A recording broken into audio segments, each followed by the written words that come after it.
Welcome back, guys, to another game dev stream. My name's Mike, aka Decimal Punt, and this evening it's going to be a hefty one. We are in Unity, and the version we are using is 2022.3.26 F1. The title of the stream, my pedigree chums, is moving platform, spinning trap, quality of life, and enemy AI. Now, I'm not going to do these in any particular order. There are a few other things I want to try and implement. So it's going to be a bit of a mixture tonight. I'm going to leave the enemy AI till last. A little bit nervous about that one, to be honest. I know what I want, but it's how to kind of get that working. So yeah, it's going to be interesting. So what I'm going to start off with, guys, is first off, if I just show you, I've made a slight change to the way the treasure chest spawns the trap. Last night, I had it so the coins spawned, and I was trying to do it in a for loop, and it just wasn't doing it with the delay. So this is now what it does.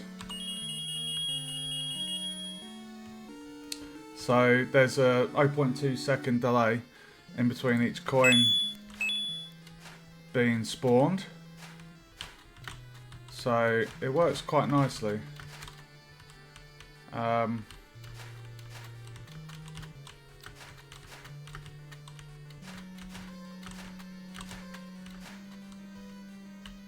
Yeah, anyway. Right, so I'll just show you that in case you were interested. Chest. So this is what I did. Instead of the for loop, I literally just did a custom event just to keep all the code smaller in that section. This is the custom event. It just spawns the coin as it did before, but with this 0.2 second delay, it means they don't all just appear at once. So I think I'm struggling to get the coins to look like they're kind of moving from the chest upwards, because the coin itself, it actually has a bit of code within it that levitates the coin. So I didn't really want the chest to spawn out the coins, because all the other coin pickups are levitating and they're in the air, so it didn't feel right to have these ones loose on the ground. Although it would be nice, it just wouldn't fit with the rest. So I'm happy with it as it is. It's a little bonus feature, to be honest. You know, it's something cool. So yeah, that's that one. Right, now what I was doing, I'm going to show you a quick... It's not a glitch, it's not a bug, it's just something that needs fixing. So if I was to temporarily get that, and if I just move that out of the way, I'll show you what happens. So when the player dies, A and D, they can still move when they're dead. Do you see that?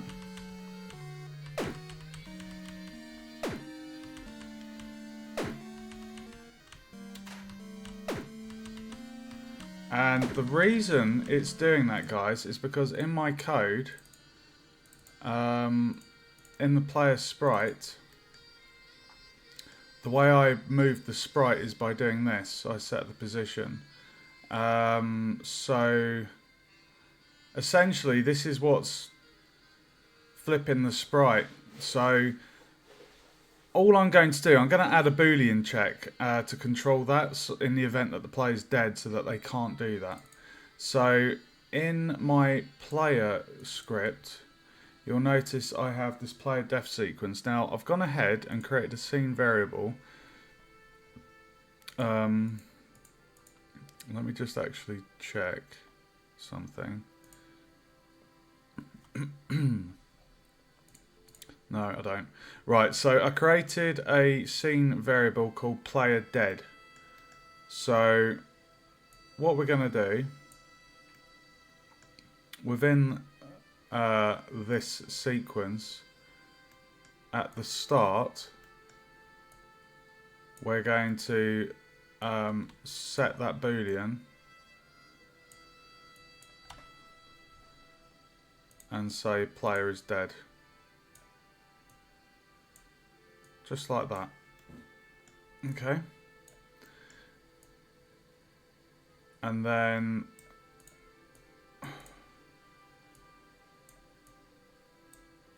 what we need to do, so in here we're saying the player is dead, and then we're doing the respawn.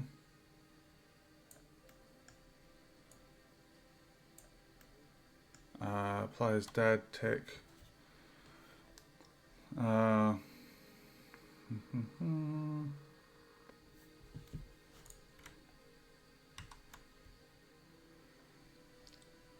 And then setting our player input. So now if I go to the respawn,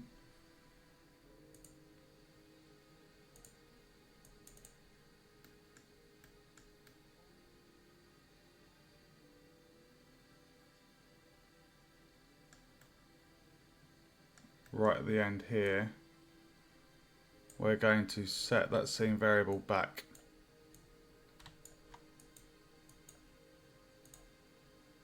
Okay, nice and simple.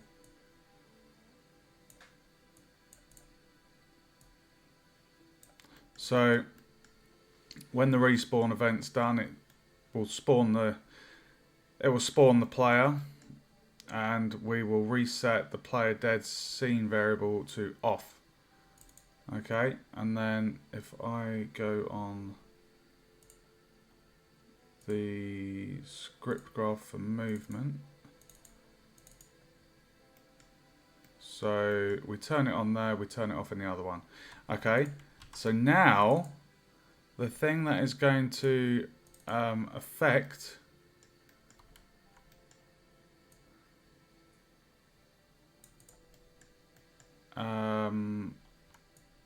well, remove that issue is we're going to have an if, and we will get the player dead.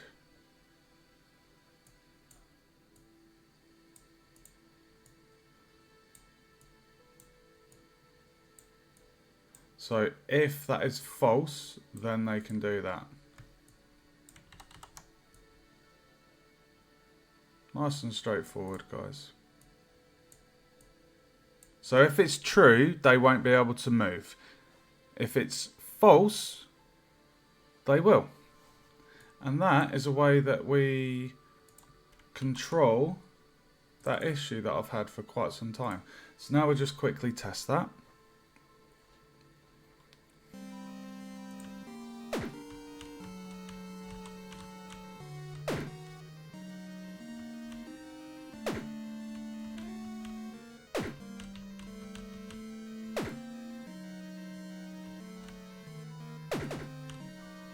Love it.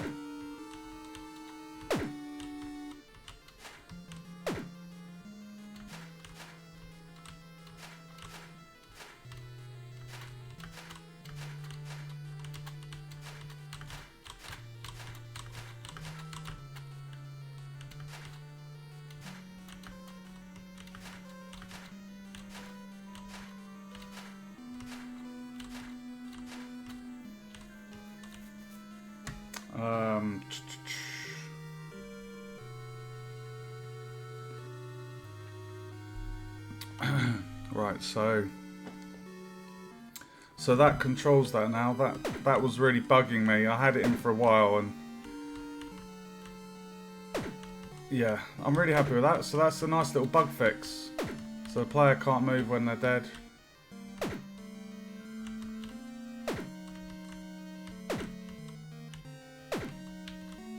Excellent. I just need to jot that down.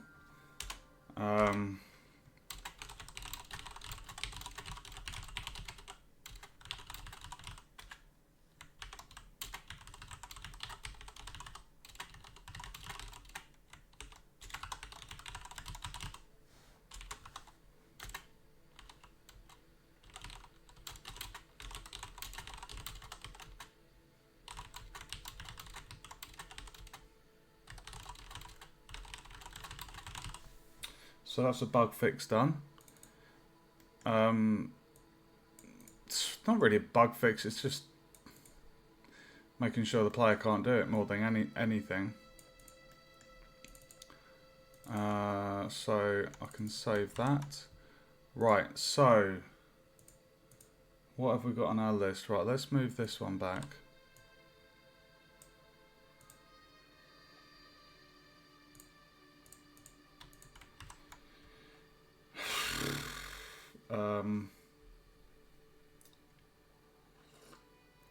Oh, I've got the death animation to do.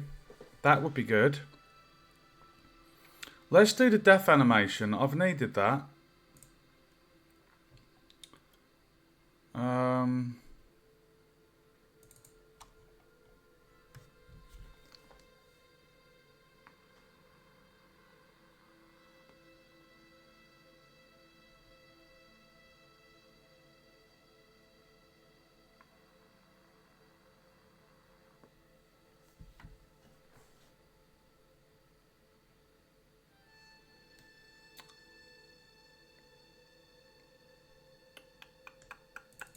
Right, this is going to be interesting.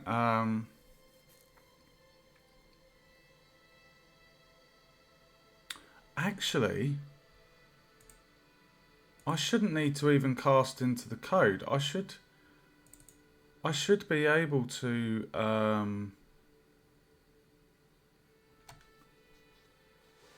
I should be able to just like set the animation. So we're in the player sprite. So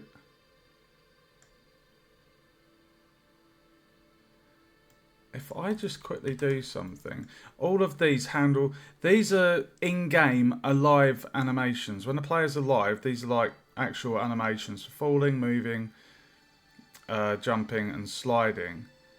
But in the event the player's dead, I can play that death animation. And we only need it to play once. So if I just test this out, so what we want to do is get the scene variable.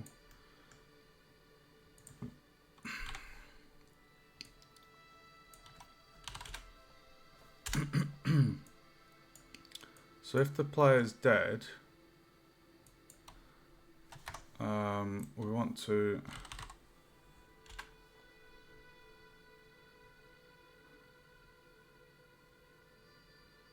play state name.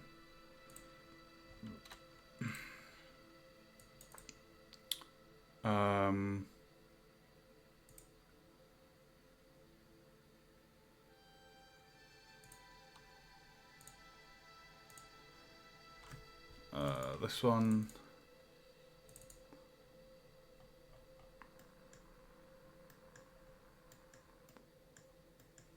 Death.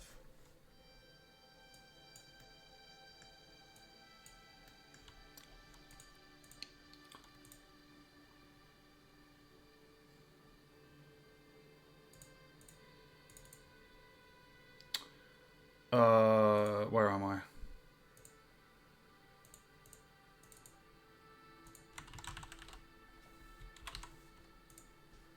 Let's see if that works. I don't know if it's going to loop.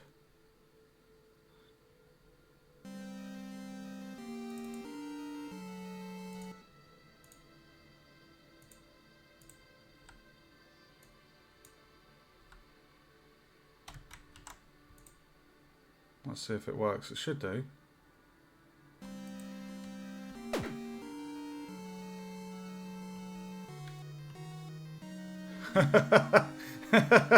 Oh no!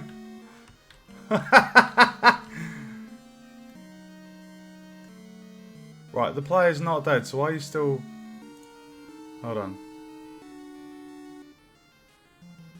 The player's not dead, so how do we... Okay, I wonder... I mean, it works. Okay, let's see...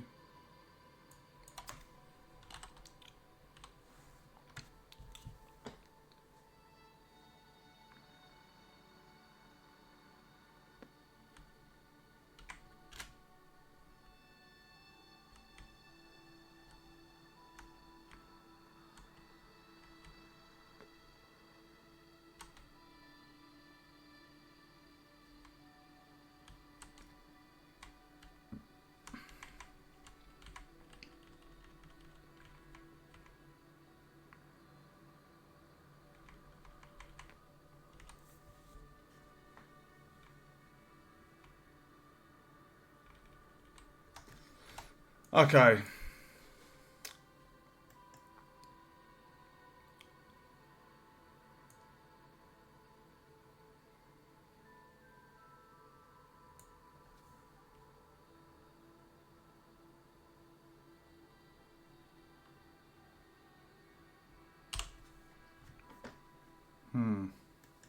Alright, so what we'll do is we'll have that.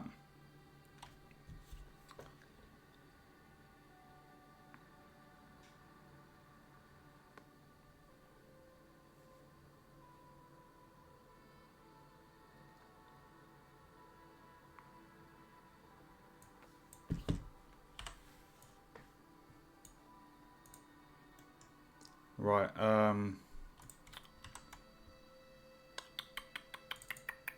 right, let's go into the animator.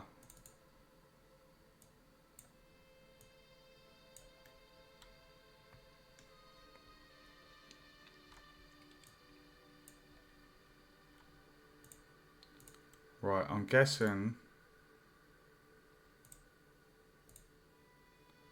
for the death one, we're going to add a ball, player dead. So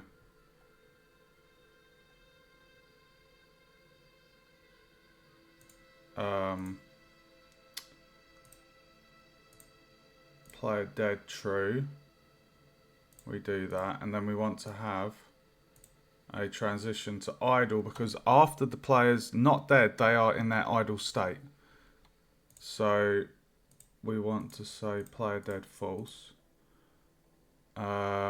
We don't want exit time.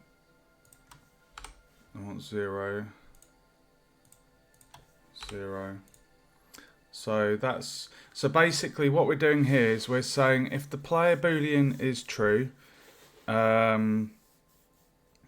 then we'll play the death animation, and then if the player's not, if the player dead boolean is not true, then they will go to their default idle state, because when they're respawned, they will be standing as normal when they start the game. So we need to make sure that transition goes back up there, which it is. Okay.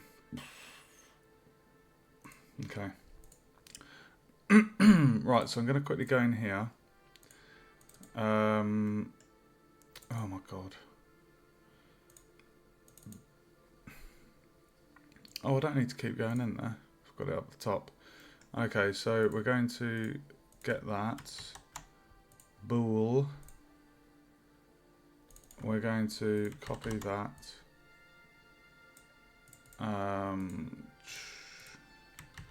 Copy that text, go back to the script, put that in there, get the same variable. If the player's dead, then that's true. Right, that should be it for that code.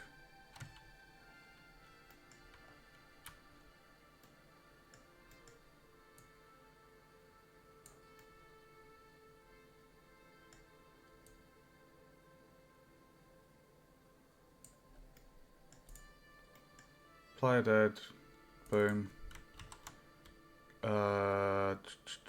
Right, so we're going here. So what we need to do,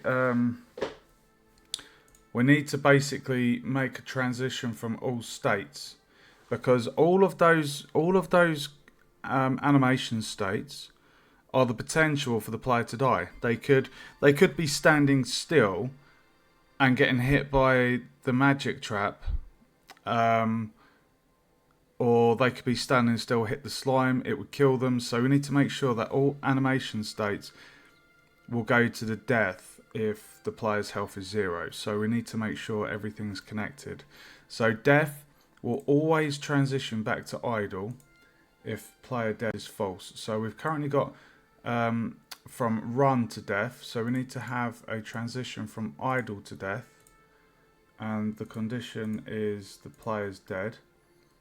no exit time, 0 on the transition.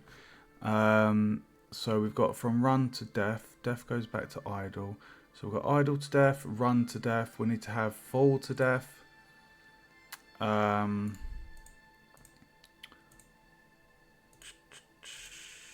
Player dead.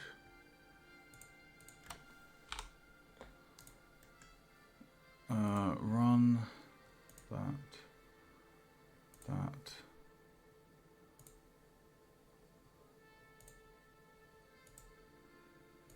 Okay, so we've got idle, run, fall. So we need to have jump.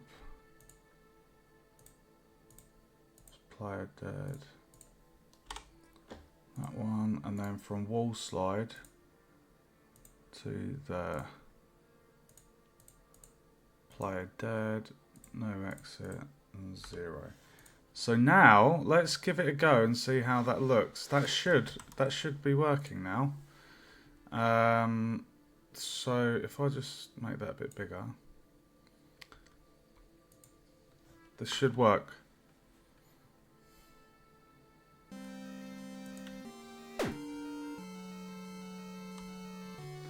And then if I just take multiple hits from the slime,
I noticed something.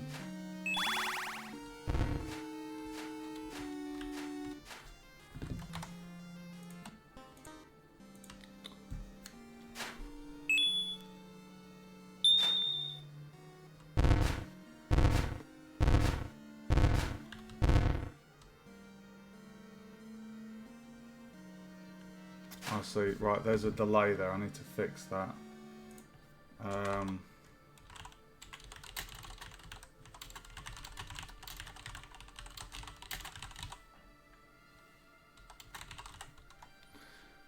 Okay, but everything else is working nicely, guys.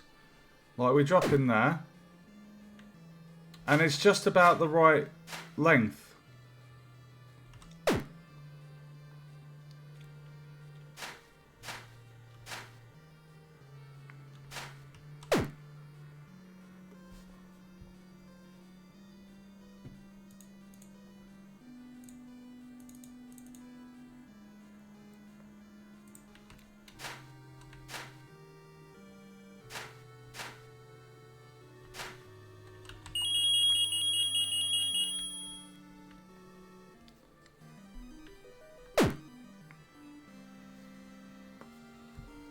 Nice.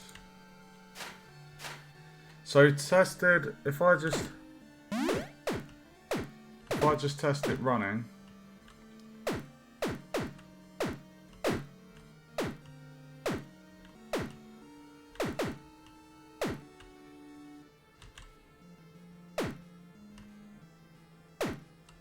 There we go, it plays. Like, excellent. We have a death animation, guys. That's amazing. I'm really happy with that. Okay, so player dead, check. And then the respawn one turns it off. That works really nice. I'm really, really happy with that. So that's the death animation done. Tick that one off my list. Death animation. That was nice and easy. Okay, so, right.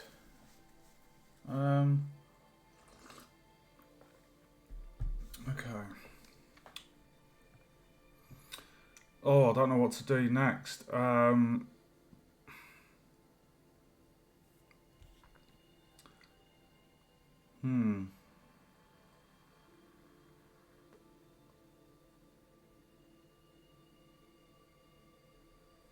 Okay, so I've got moving platforms, vertical spike trap. I've got to add a power up to the controls.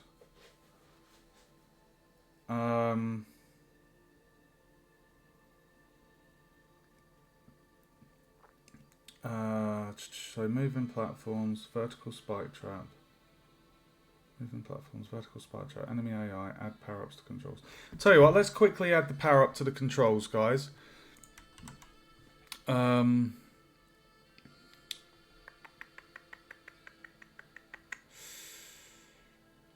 um,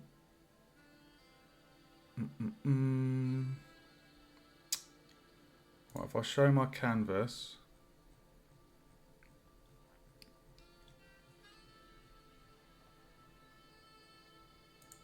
Right, so basically on the controls,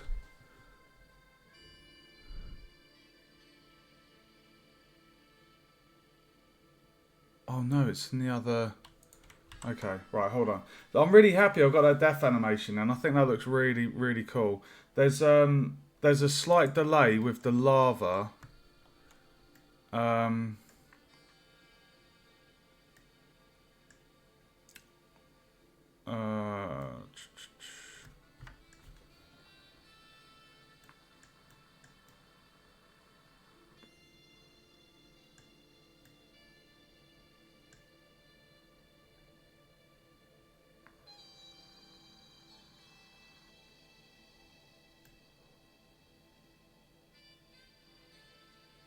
I'm sure there was a delay.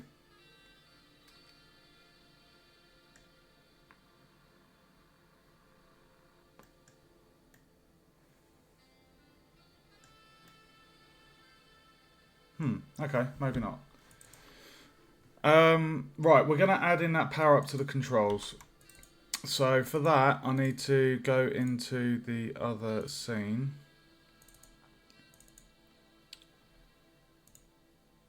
Controls.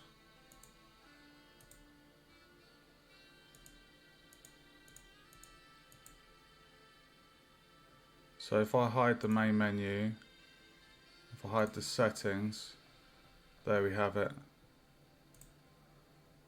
So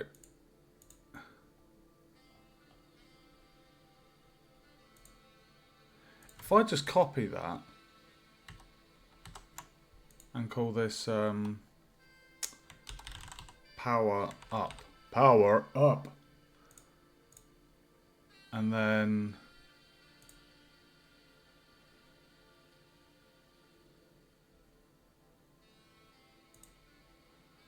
so it's 75 on there, so 5, 5. I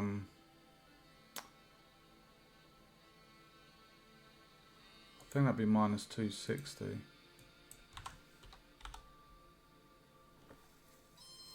that right? 75. They're 75 apart.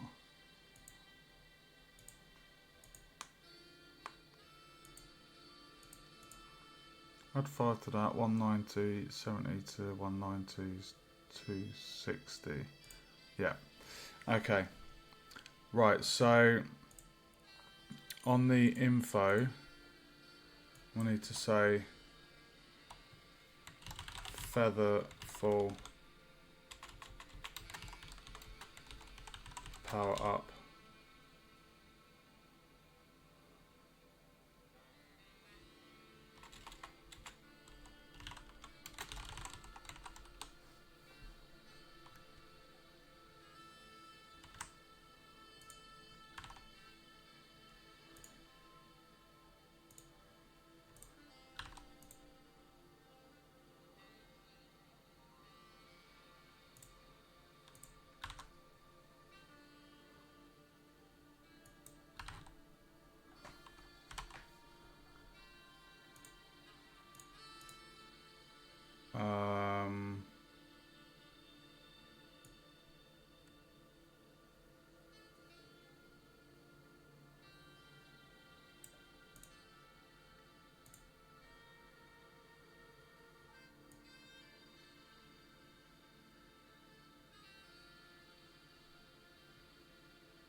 Nice. Okay. So Featherfall, and then in here the icon.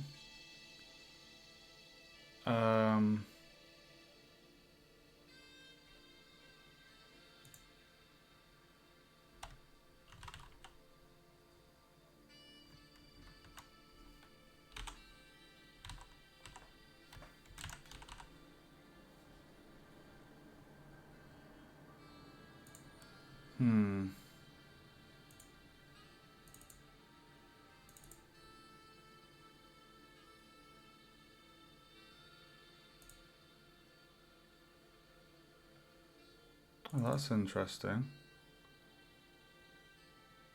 Oh.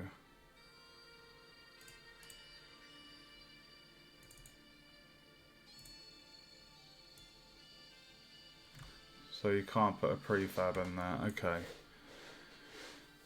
Oh, well, that's quite annoying, isn't it? Oh, let's try something. Let me just try something. If I go to the scene,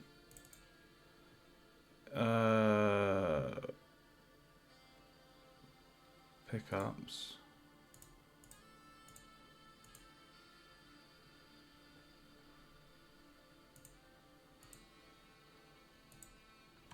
Let me see if I can copy that.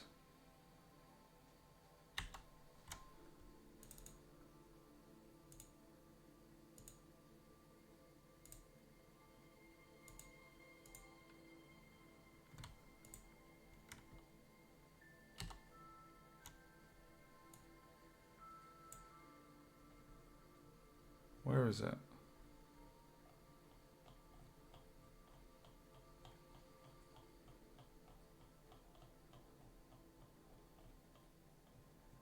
Right, why are you all the way down there? I need you to be up there.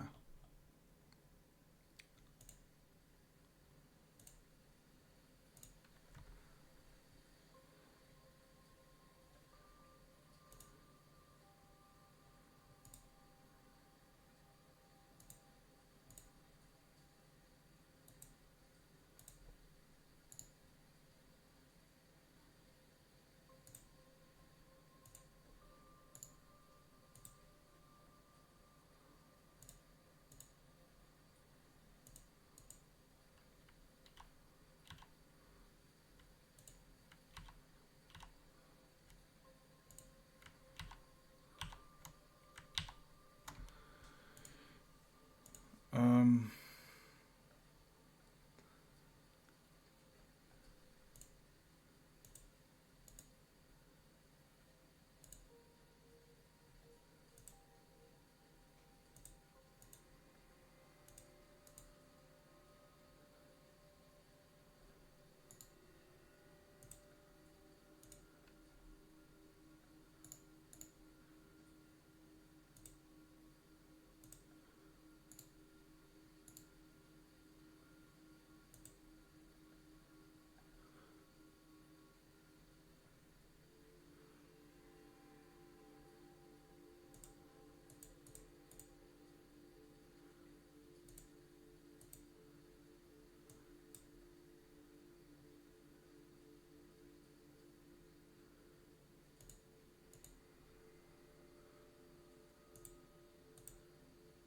Hmm.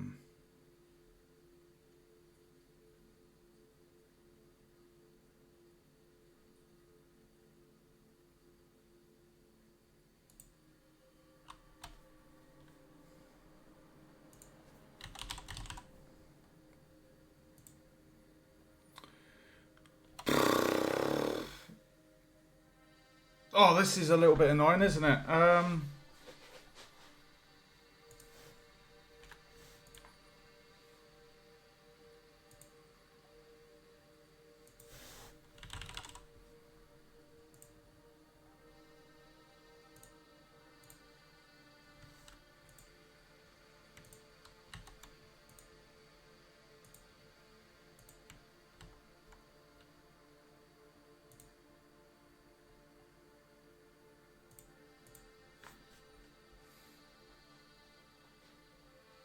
It would be nice to have a circle.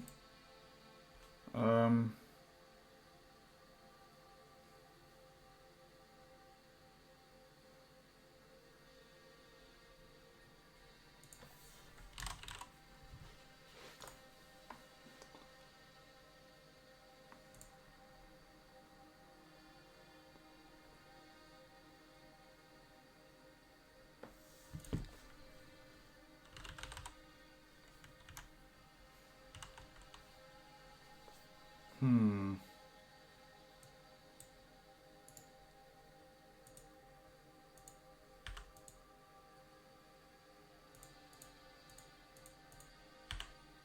don't mind that not having a bubble.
That looks good.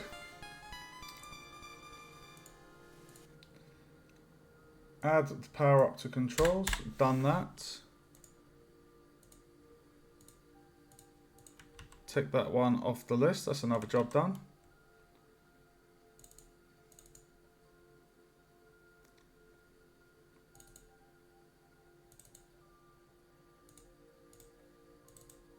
Okay.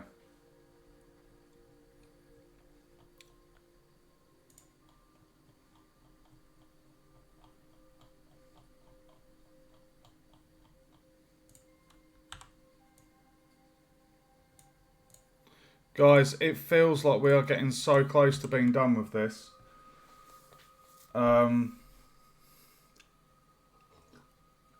It feels so close.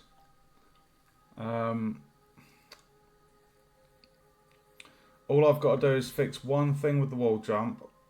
The feather fall needs sorting.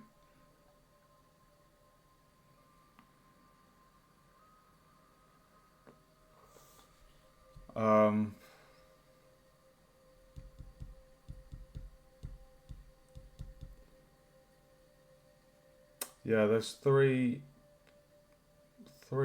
bugs. They're not really bugs, they're just things that need fixing. Add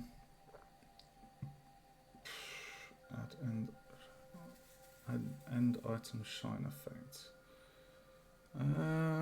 Do I want to do that? Where did I put the end item? Oh, it's there.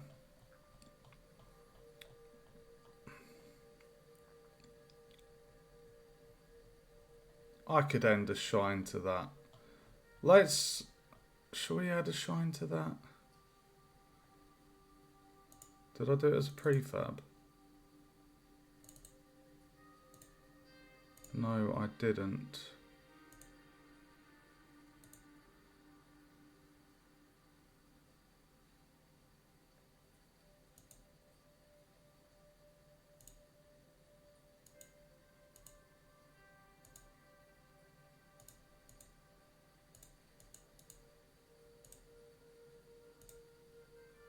Let's add a particle emitter to this, guys.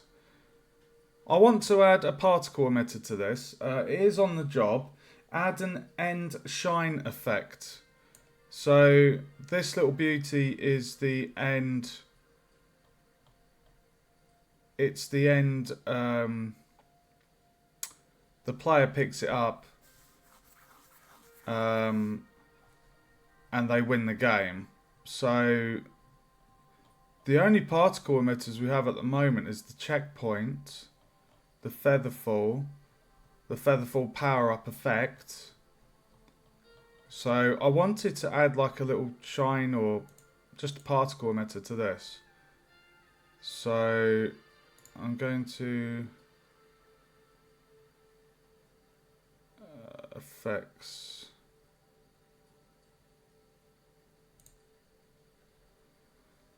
Okay. Shape.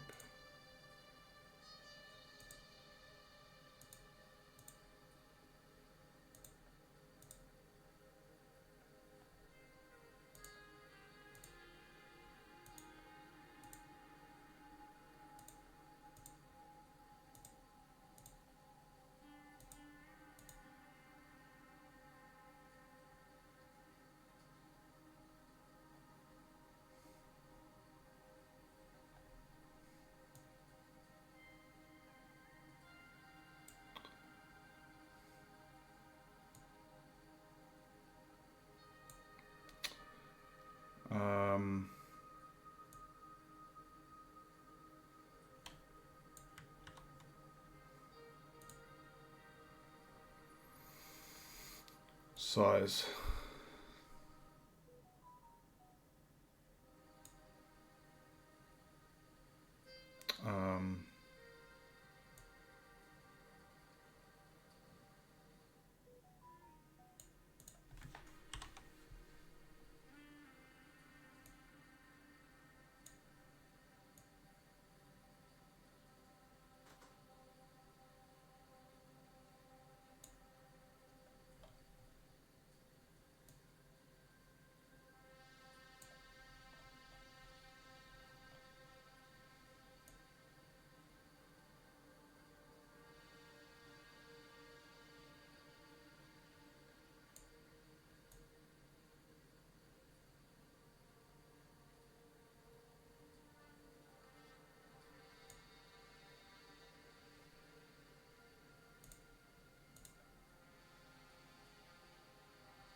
Do one.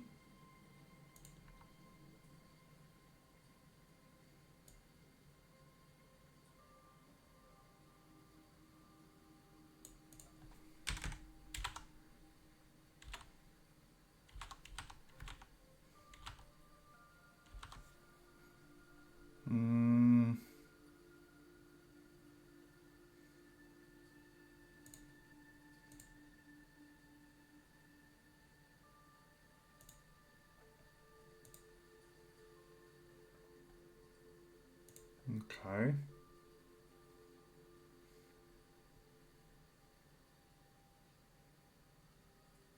Quite like that. Simple.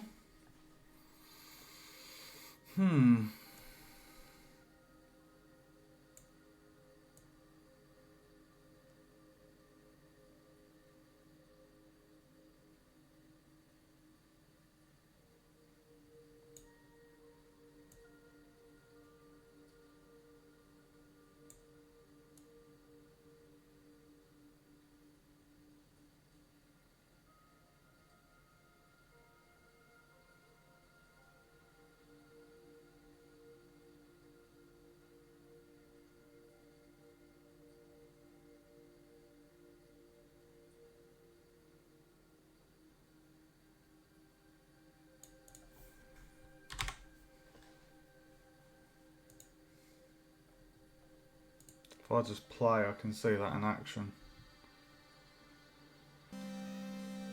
Oh.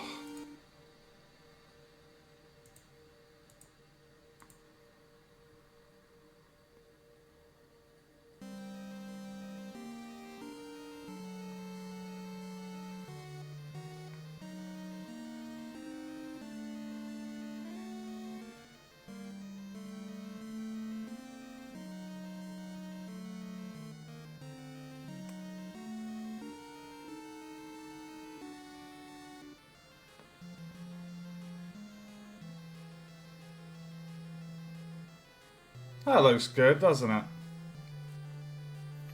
Just a nice little particle effect.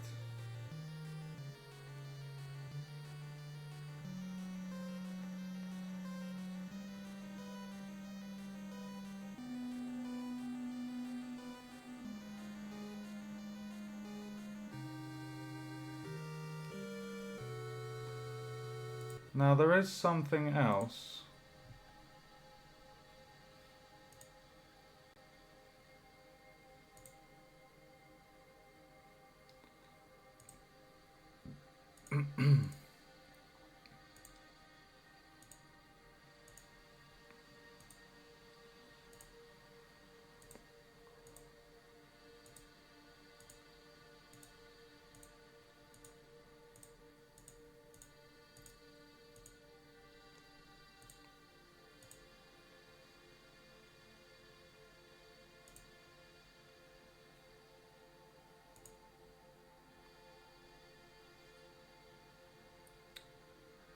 Uh,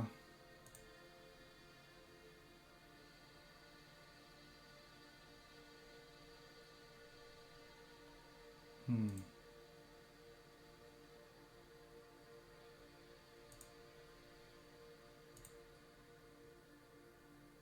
Oh, that is cool.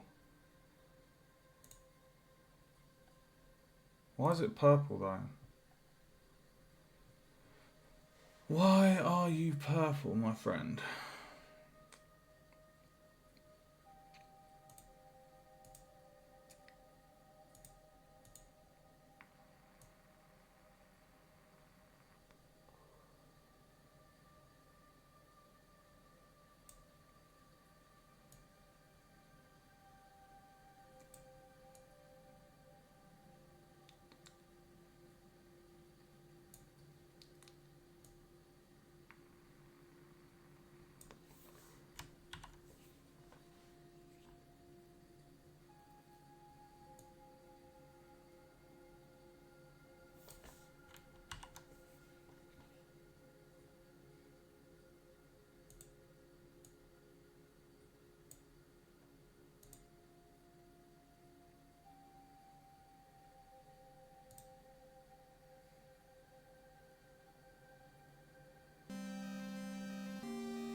Why is it purple?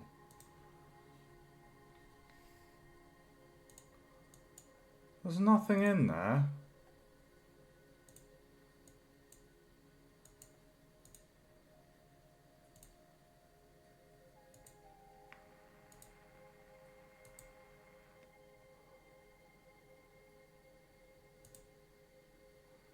I have no idea why that's coming out purple.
Start lifetime.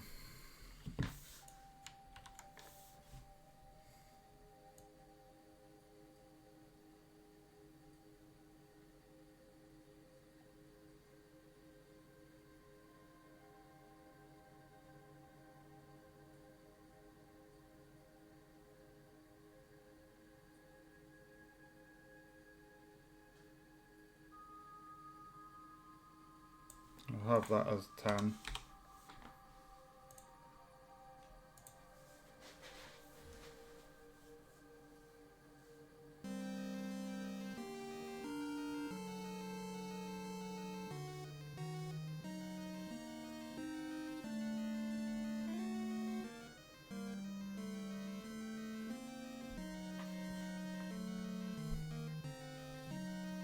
I'm happy with that. A simple little particle effect.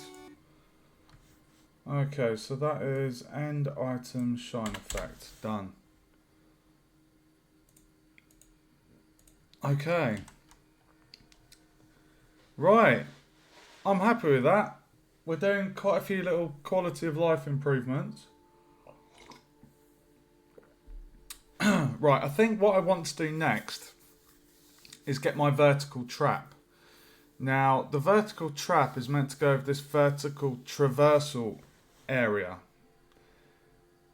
And once I've got that in place, I'm basically, the mechanic or feature that I've got for the coins is it's kind of similar to the slime.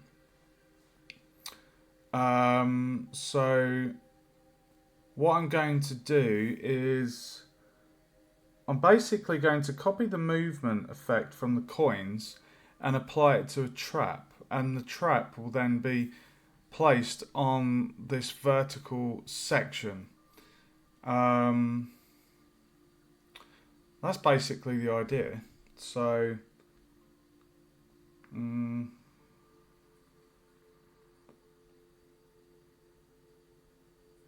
and what we're going to do, we're going to have one called left trap, one called right trap. Now, the reason we're having left and right is because I want them to do knockback. If the player touches them, I want them to kind of get pushed off, and then, you know, like, if it's a left, then they're going to be pushed positive on the X. If it's a right trap, they'll be pushed negative on the X.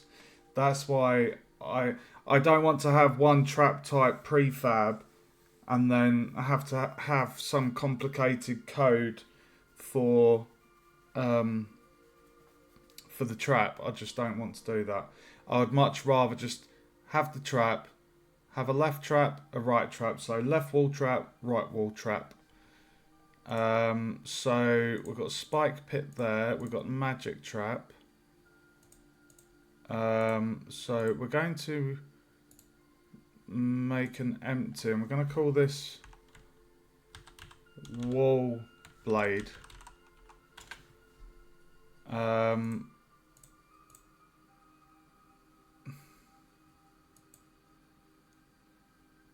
Okay.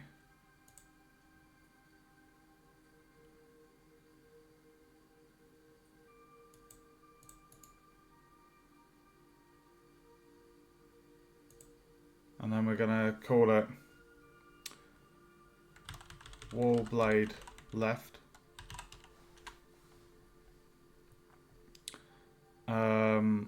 And then, yeah, we've got the sprite. And then that bit will have the script and the thingy. Okay. Alright, so what we're doing at the moment, guys, is we are doing the vertical spike trap. So what we're going to do, we're going to do a 2D sprite square, call this sprite, and I believe it was in the Kanos platform textures, and there was something in here. That was the one. Spiky ball. Right there.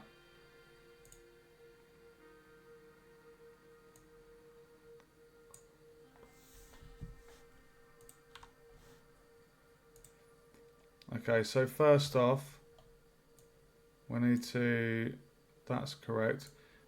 We need to just sort the X0 on that.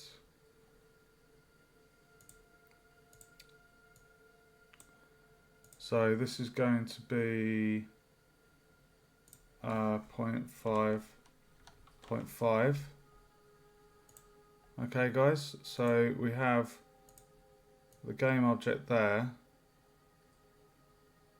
So what I want to do, that's such a perfect, it's such the perfect trap. I love it. I love it. Because what we can do is we can rotate that.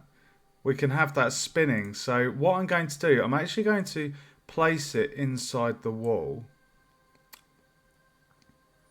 We are going to increase the scale.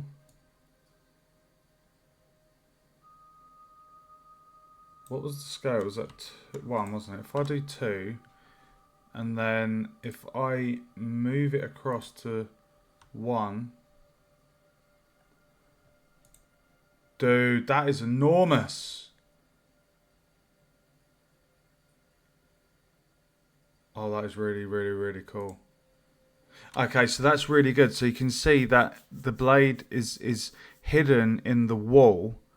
So the good thing about that is it's not going to kind of be you're not going to see the other side.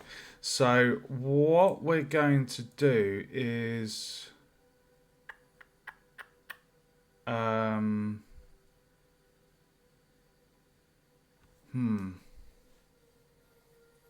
we're going to have the trigger on here on this game object. For the sprite, I feel like we should add a script machine to control the spinning of the sprite. So I'm going to do that. So we're going to do script machine and we're going to put it in the visual scripts and we're going to call it wall blade rotation.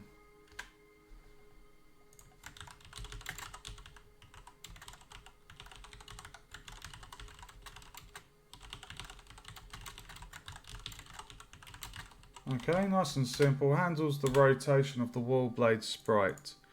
So I'm going to go into this now and we're going to have an on update event and we're going to get the sprite renderer.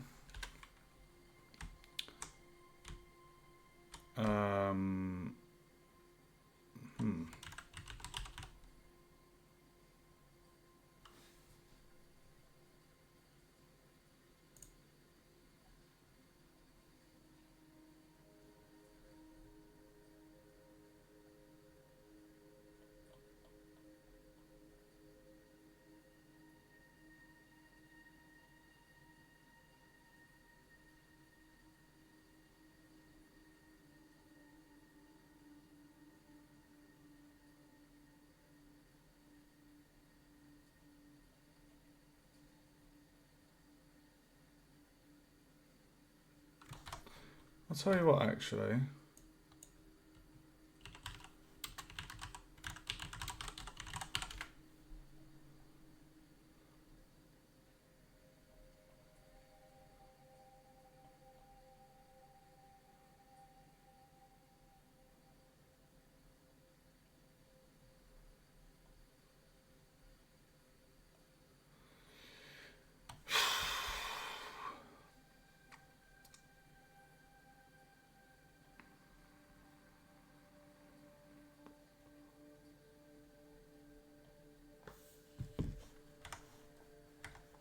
Is there a way that we can rotate that sprite?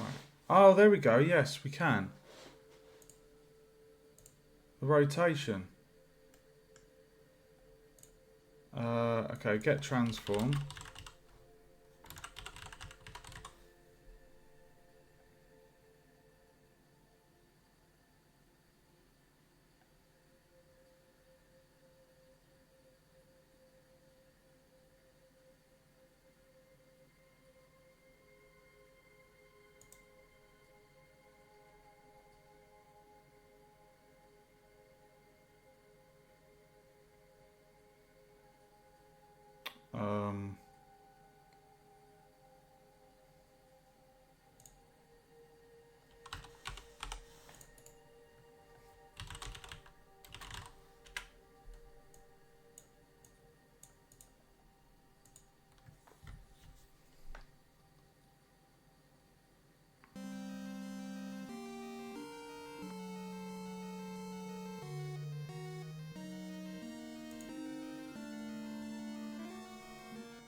Dude.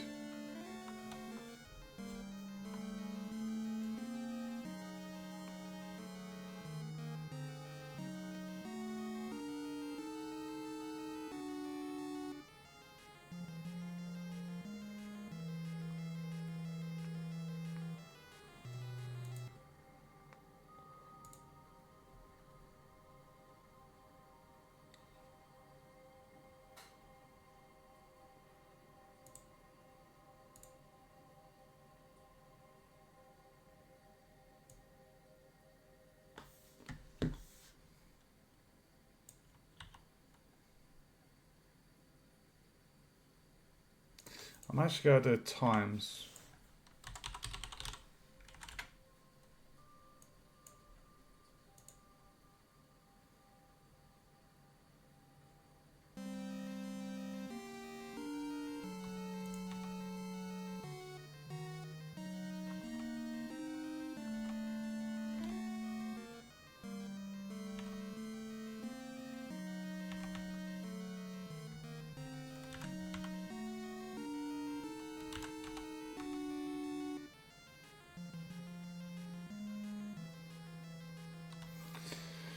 I'm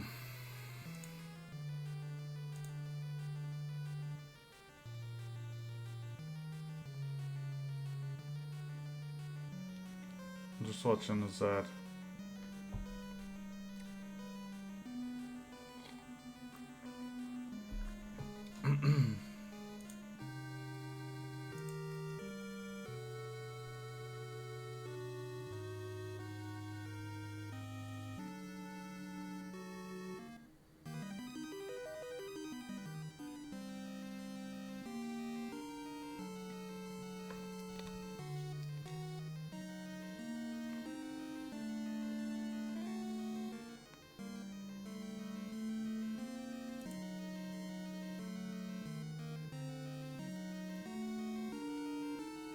I wonder.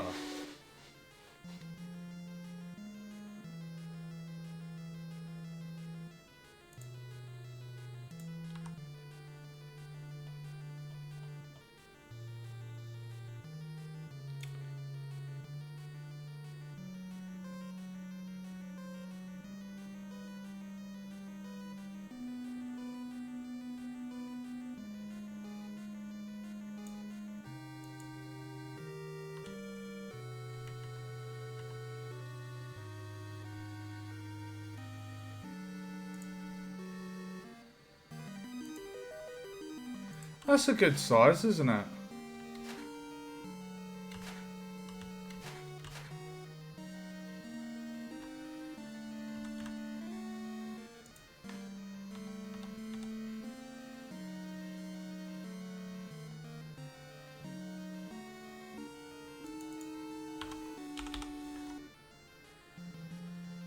That's a good size.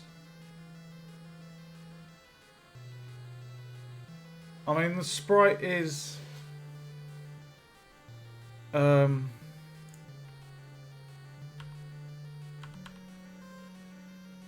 that's cool.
It's almost like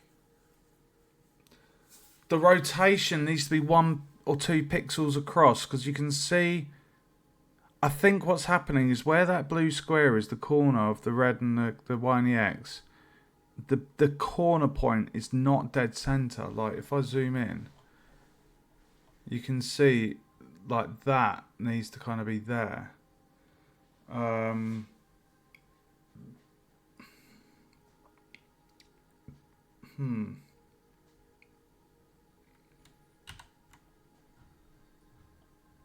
Tricky, tricky, tricky.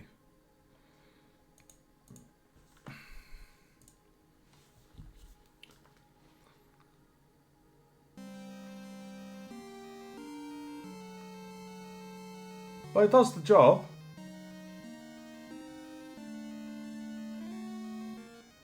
Like it's rotating.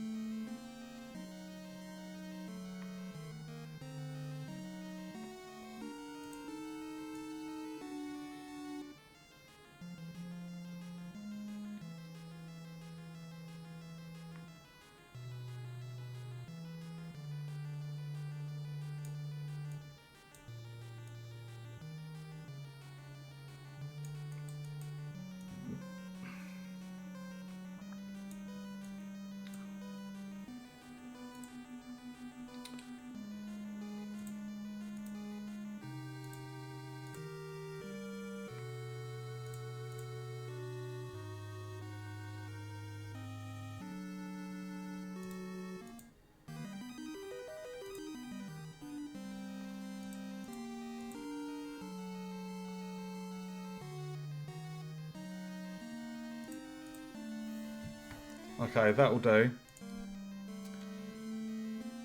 Is that big enough?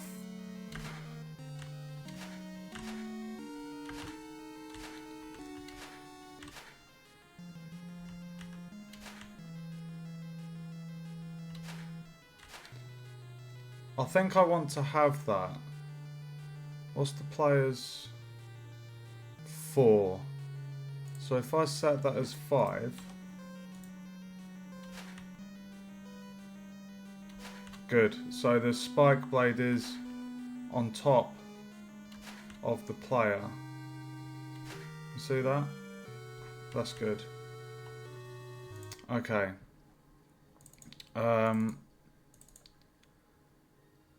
Right. Let's just give that a label.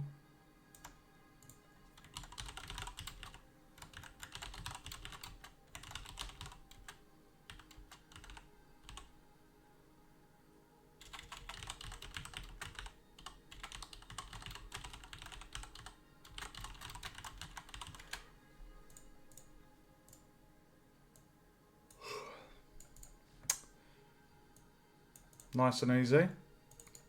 Right, that is the wall sprite done. And then if I just go on here, player hit animation. Yeah, I should have a scene variable for the player, I hope. Not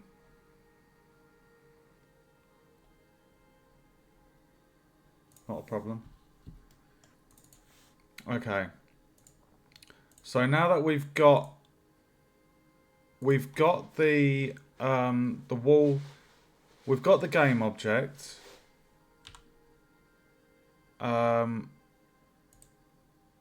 We've got the game object. Now what we need to do is we need to add a trigger to that. So let's save the project. So the sprite has the script machine, which literally just handles the rotation of the spike. So on the game object itself, we're going, now what we're going to do, we're going to make this a sphere collider, because square is just going to be, I don't know, I feel a spherical is going to be easier. So if I do Circle Collider 2D,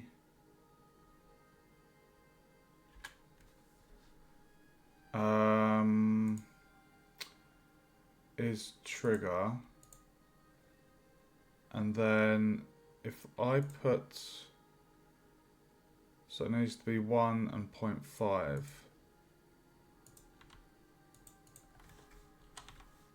Right, and then the radius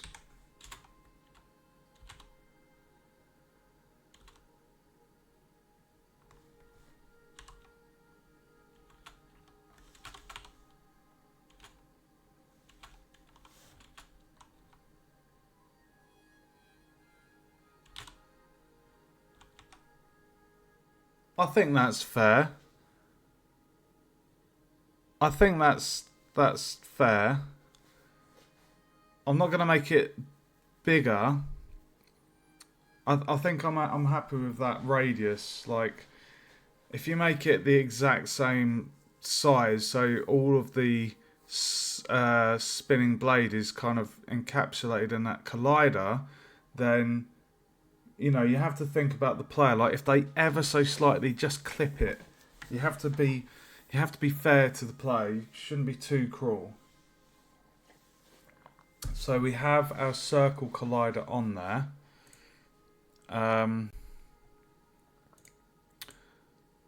So that's a trigger. So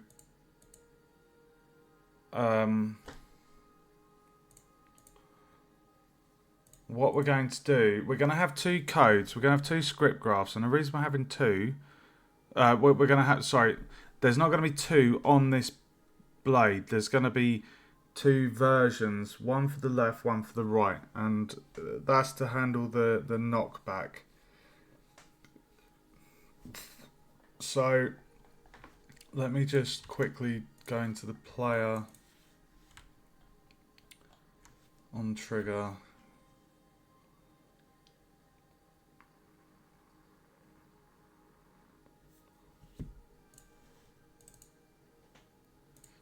Right, we need to give this a tag and call this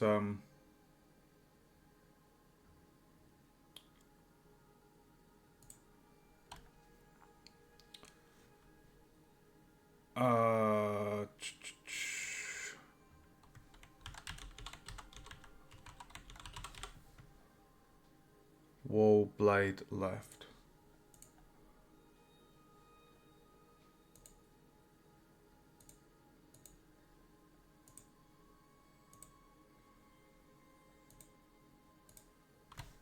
Okay, so it's got the tag, we've got the collider, so now we need to add a script machine.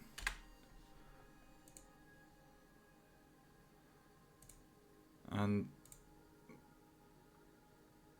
oh yeah, so that script I can copy onto the wall blade right, because it's going to be the same. So we're going to do a new script, and we're going to call this wall blade left. Wall blade left. Okay.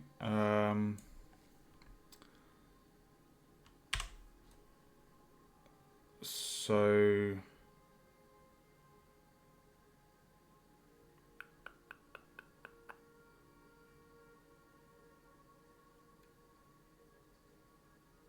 this script is gonna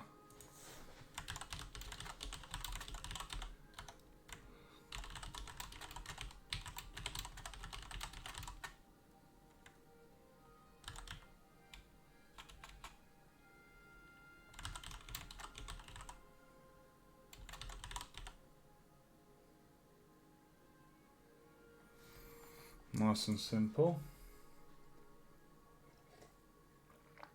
Okay.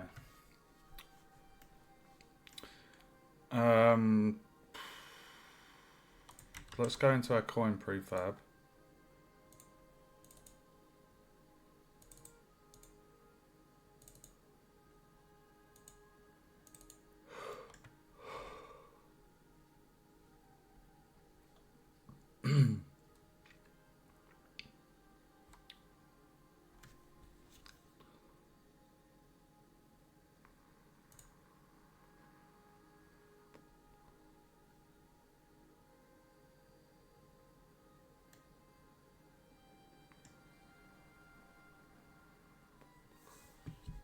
So speed is 1.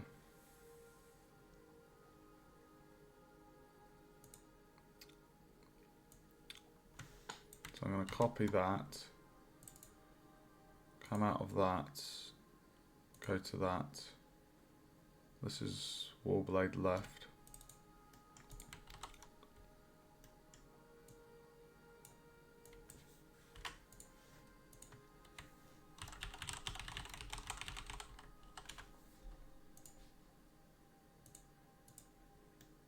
Done, done.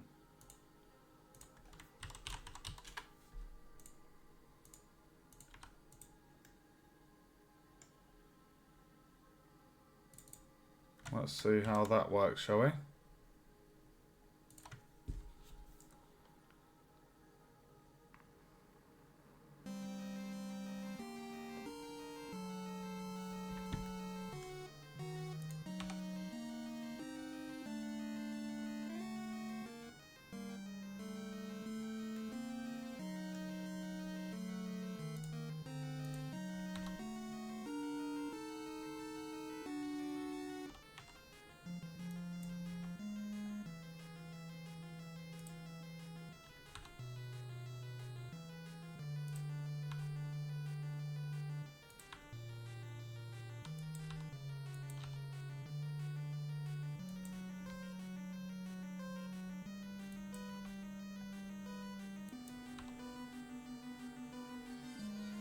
Dude.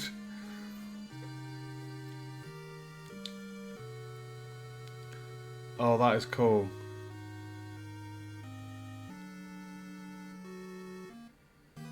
Look at that. We have our trap, guys.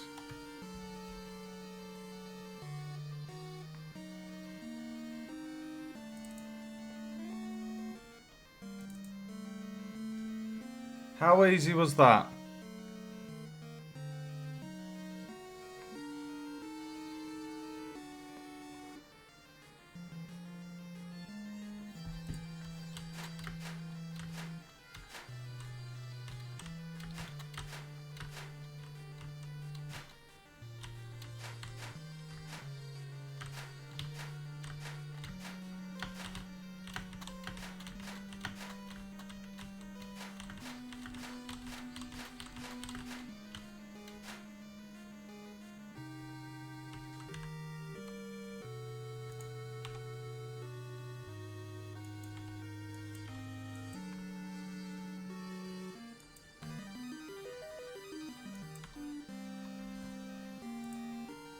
How cool is that? So 2, 5, 1.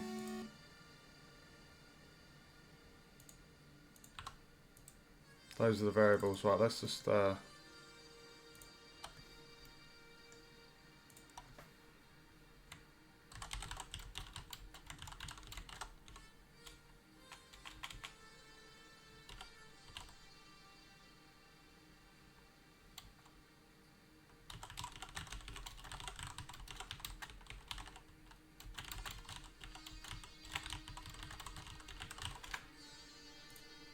perfect. Okay, so we have our collider on there. We have it moving. So I was going to do the knockback within here, but I'm not going to do that. I'm actually going to handle that within the player graph. So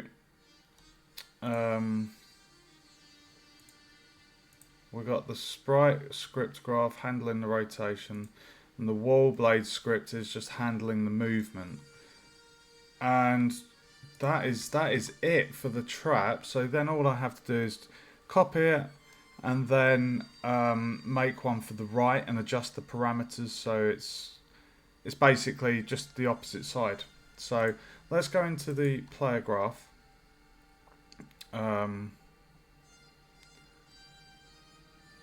And we're going to plug this at the bottom.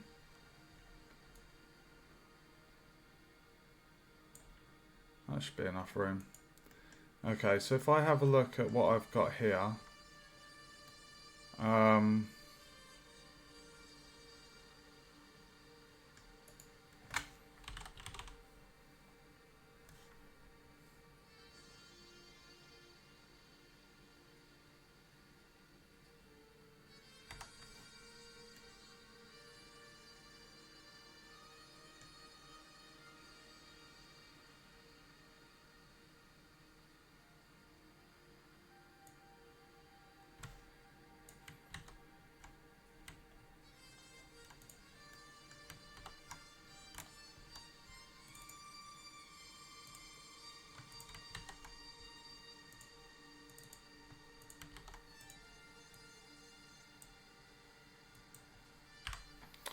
okay, so on trigger, us entering the trigger of the wall blade, we'd need to deduct the health. Spike trap, magic trap. I think I'm going to make it 1. I don't want to be too harsh on the player. I think 1's a fair amount of damage. So, and look, the magic trap's already got the impulse. So, trigger, normal, okay. So I'm going to copy this. And, yeah, cool.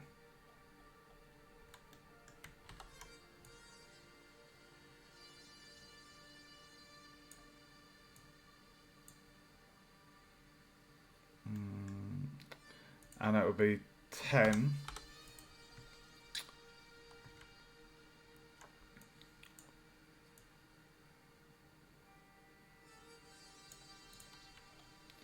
So wall blade, if we collide with the wall blade left, we deduct 10. We get pushed to the right. Player hit. We get the player death as well. And the sound effect. And then this plugs into that. Let's give it a test.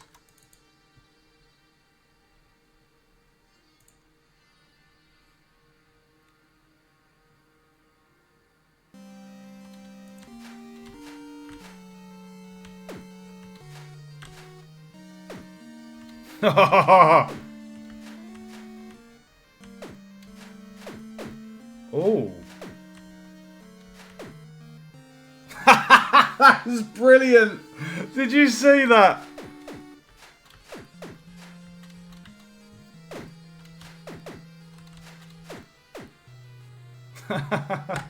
That's amazing.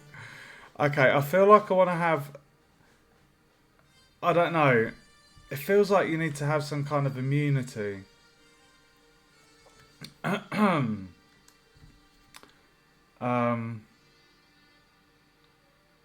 Because did you see what was happening there, guys? We were taking multiple hits. And in a lot of games, once the player's taken damage, there's normally like... It's normally like less than a second, almost, where they don't take damage. So it's kind of like... not a shield, it's just more of a... I guess a fairness thing, or else you're constantly applying damage, you know. So I might just have something called damage immunity.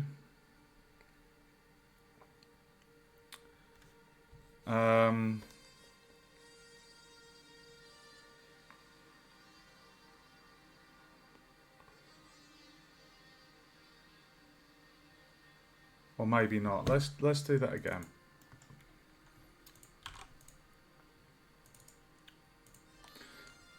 I'll see how 15 works.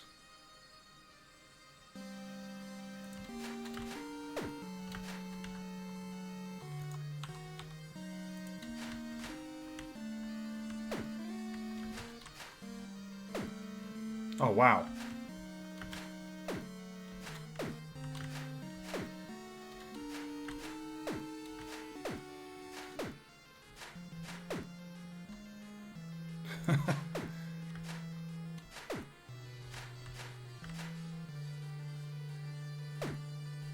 Okay, I don't need to add the damage immunity. That knockback is powerful enough.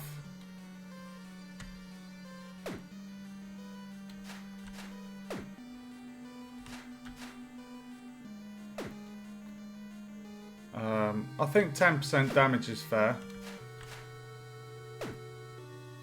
I love that death animation, dude. It's so good.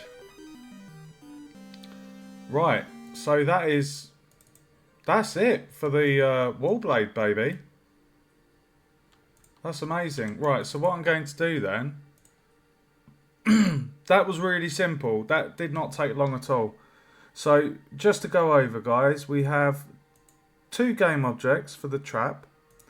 We have the main parent, if you like, which has the collider and a script graph component or script machine component, which it just handles the movement, the vertical movement of the spike trap. Okay, and then the child is the sprite itself, and the sprite just has a script machine which just gives gentle rotation to the sprite. That's simple. And then the actual damage that's been applied from the trap is handled within the player blueprint. That's where I'm... Oh my god, I'm calling it a blueprint. I'm sorry, guys. This is what happens when you work in 2 engines.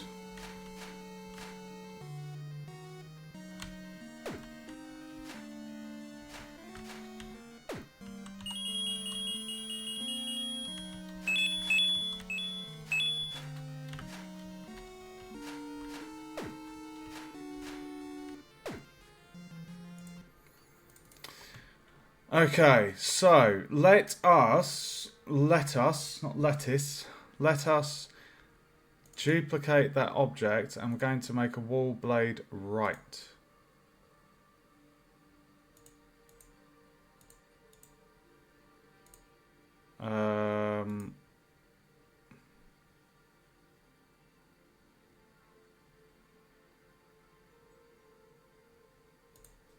We could really make this particular section difficult with the placement of the trap.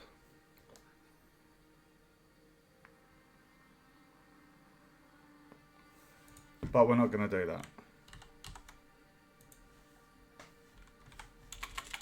Right, so it's going to be wall blade right.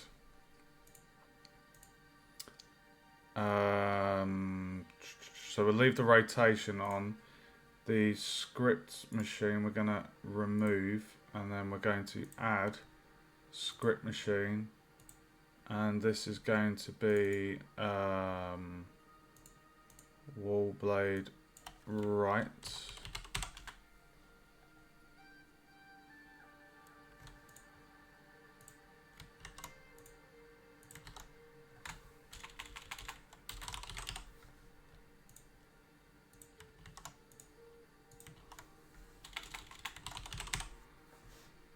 And then if we just copy that code, the speed was 2.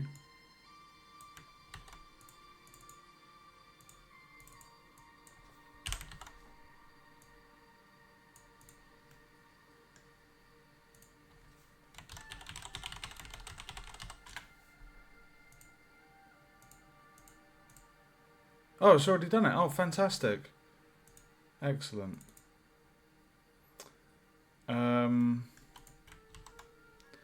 Okay, so now what we need to do is... Where was that one? So that one was on the block. So what we need to do with this one is, I believe, do that.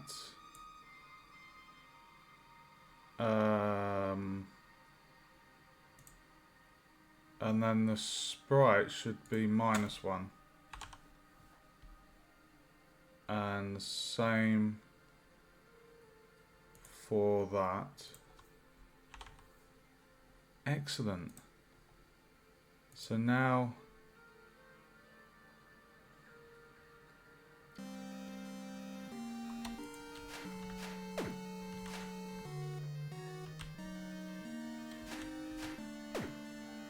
Oh. Hold on a minute. Ah, that's because it's because it's got the tag.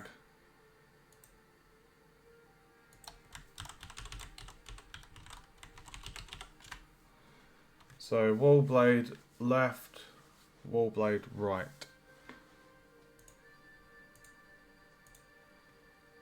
Right, let's try that now, shall we?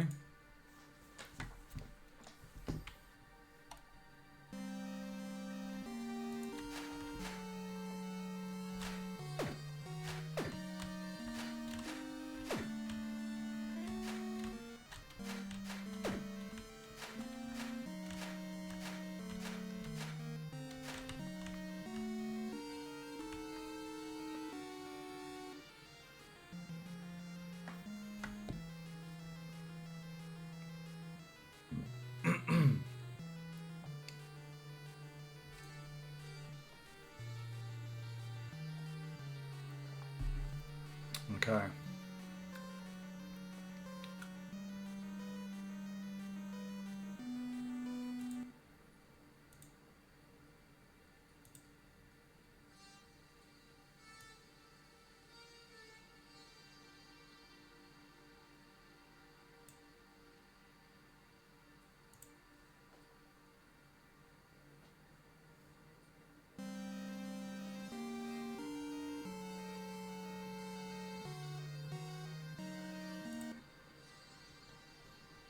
So how far apart are they?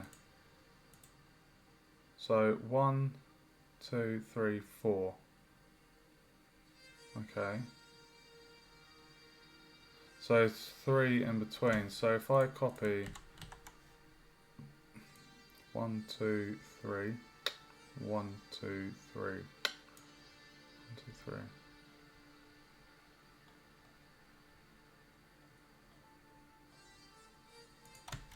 Okay, and then if I go into the player graph, copy this,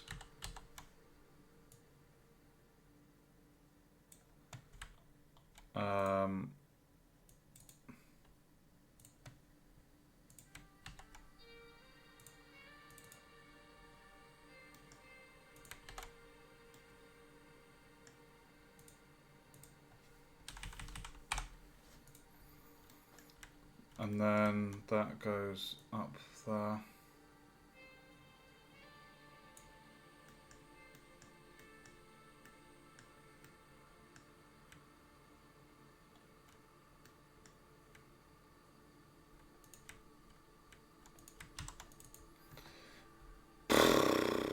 Right, this is going to be interesting.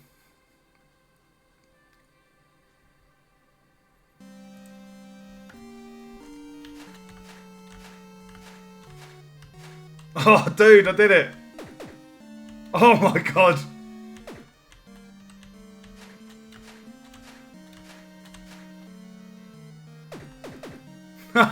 Dude, got shredded, bro! Oh my god!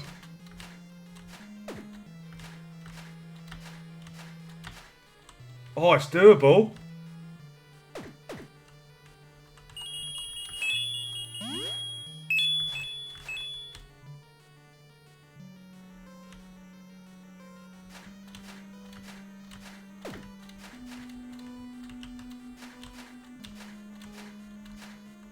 It's doable, guys.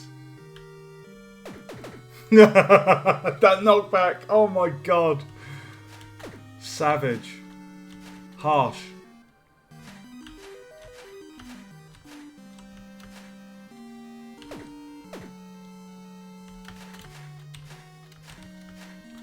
Oh.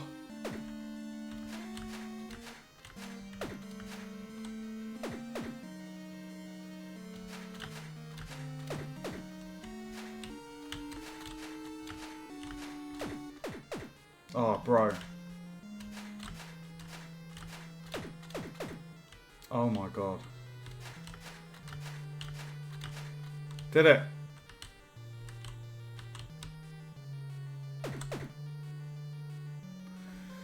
Oh, I love that. Guys, that is the vertical trap.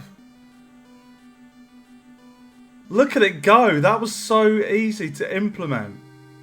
I think it looks great as well. It's like, it doesn't need to be any more complicated than that. We've got the sprite rotating. We have the object moving up. Like the child sprite has got the rotation on, so it's not affecting the actual game object. We're just spinning the sprite. So, oh dude, I think that works really nice. Like that's doable. It's all about the timing. That's fantastic. Oh my god, wall spike done. Vertical spike trap. Vertical spike trap, tick that off. That was really quite simple to do.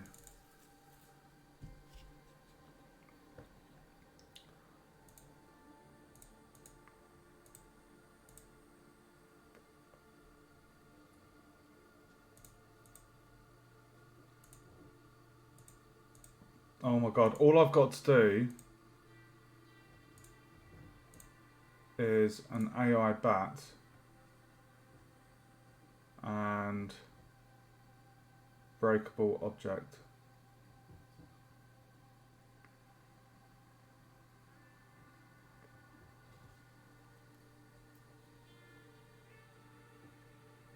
Breakable object or platform. Oh, I've already got that.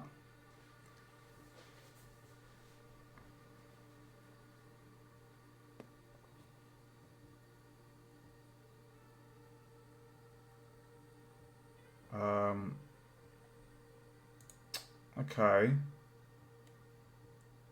Right, I have an idea. I have an idea for how I can do an AI enemy without a nav mesh. I can essentially have a big square that's not visible to the player but visible to the editor. And if the player's in contact with that, then the bat will move towards the player. That's a way I could do it. I think it would work. Breakable objects. Right, we've got that. Right.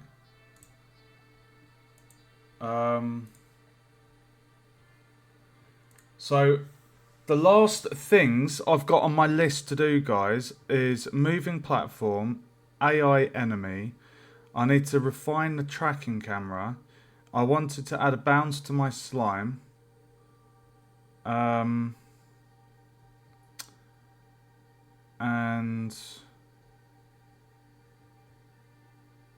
I need to add main menu background deco, but that's kind of like the last thing. And then there was a tiny thing to rework, which was the lava, the way the lava's functioning. I wanted to just ever so slightly change that. So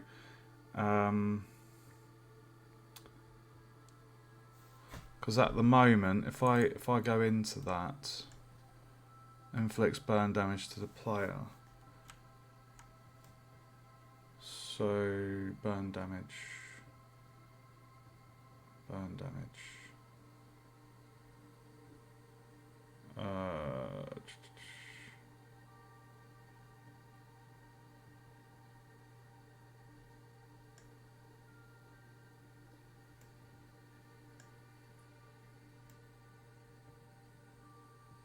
Oh, okay.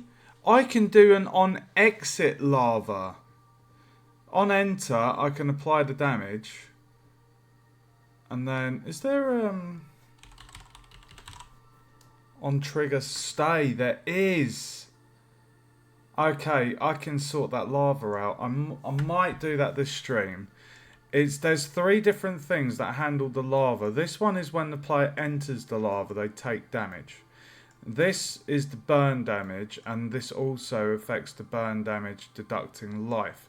I want the burn damage to be applied when the player exits the lava, so they're left burning. That makes sense, as opposed to the current form and method I've done, which is when the player is in the lava, they take the lava damage and then they burn. I would much rather have that outside of the lava. So, and this one on enter trigger. On enter trigger, I want to apply the damage, but then on stay trigger, we would deduct. We would deduct life.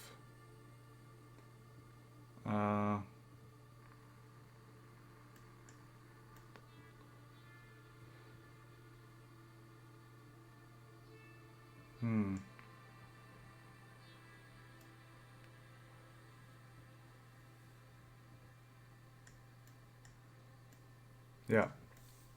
Okay.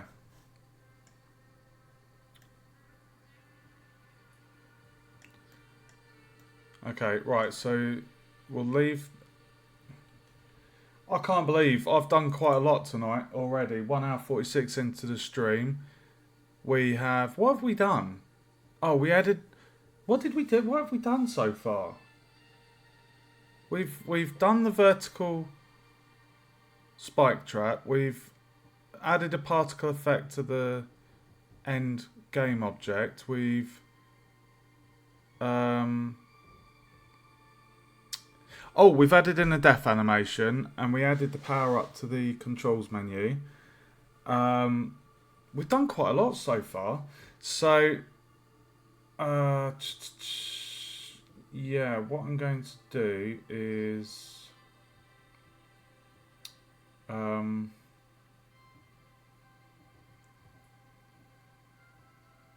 God, what am I? Oh, right. First off, we need to label this.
Lovely. That is the wall blade done, guys. I'm so happy with that. It works so lovely, and I've tested it. It can be done. Patience, timing, precision. Patience, timing, PTP. Patience, timing, precision. Fantastic progress tonight, guys. Fantastic. Right, so I feel like I want to have a pop. I feel like I want to have a pop at the bat. What is that? Oh, it's the sound effects manager. I wondered what that was. Okay.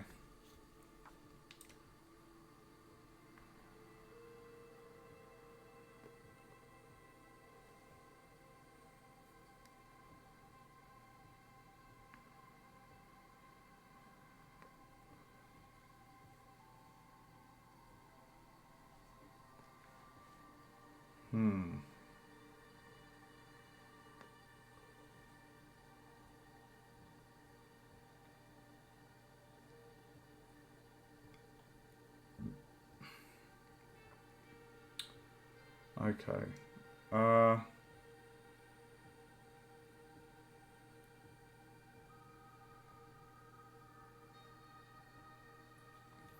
Sorry, I'm just reading my notes here, guys.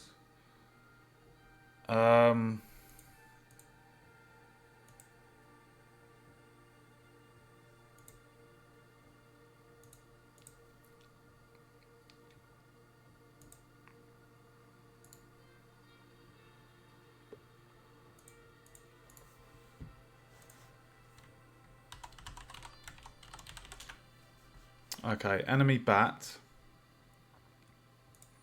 So we're going to add the sprite.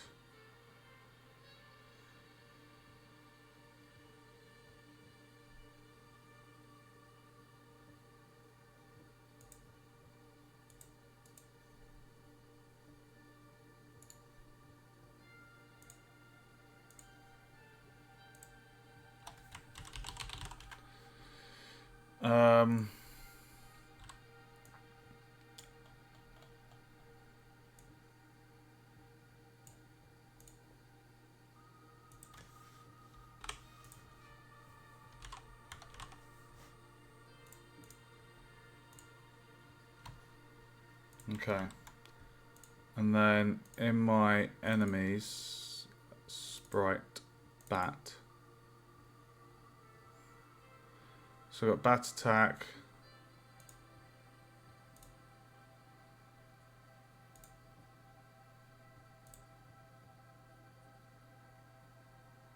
I'm just going to do that one.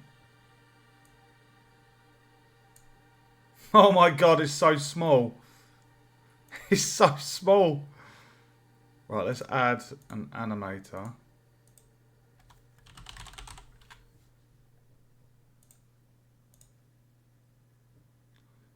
Spiked slime controller. Bat controller.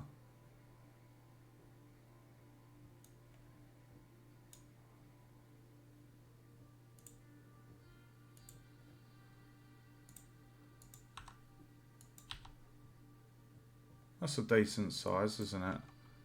5's too big. I think...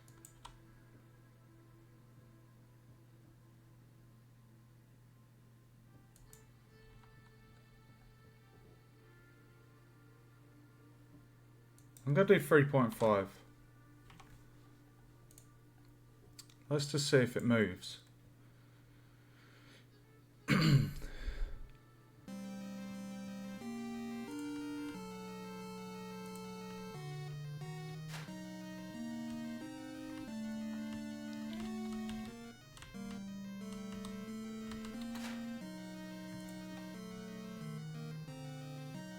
Oh no.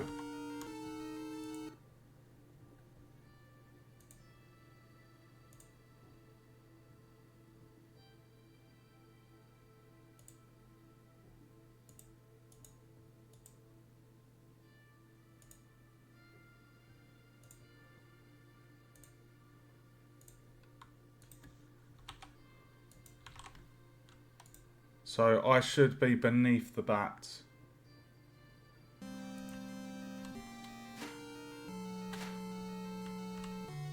That's a decent size, that. Oh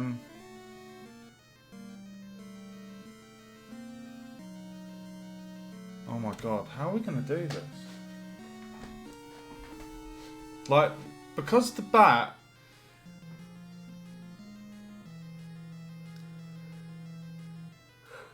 I guess what we could do is we could check, we could get the X flip sprite of the player and then...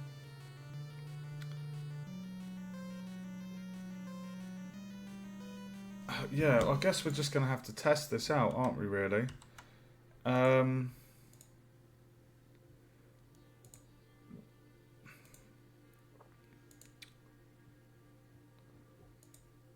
Okay, so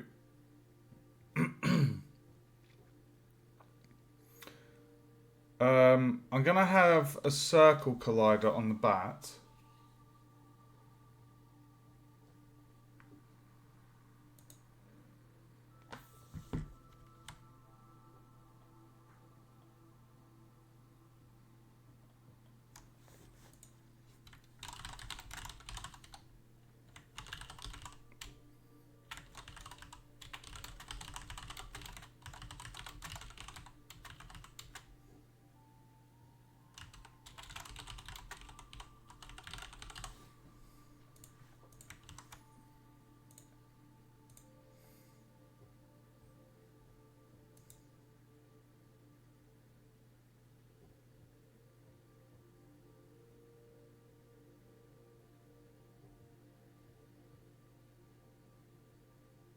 Why has that got a rigid body?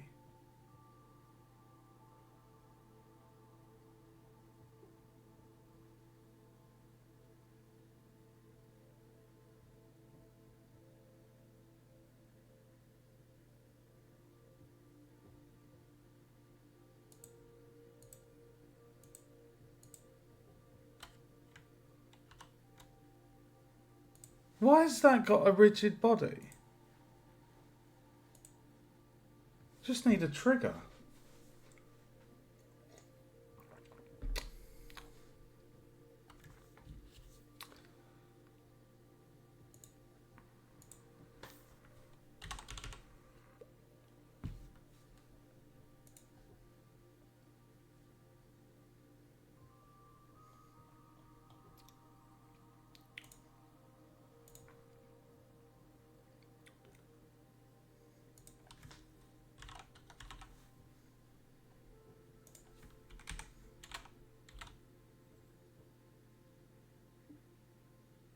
I think that's fair.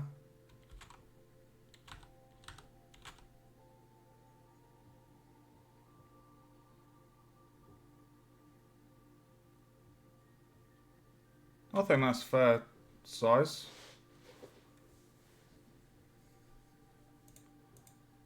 Is a trigger.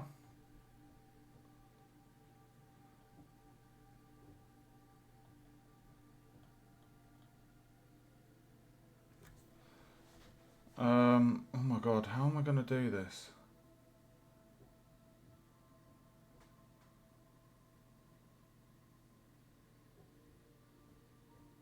How the hell am I going to do this? Oh my god. Right, we want the bat to basically pick a you want it to pick a random location, move to it, stay there, and then find a new one. That's what you want to happen.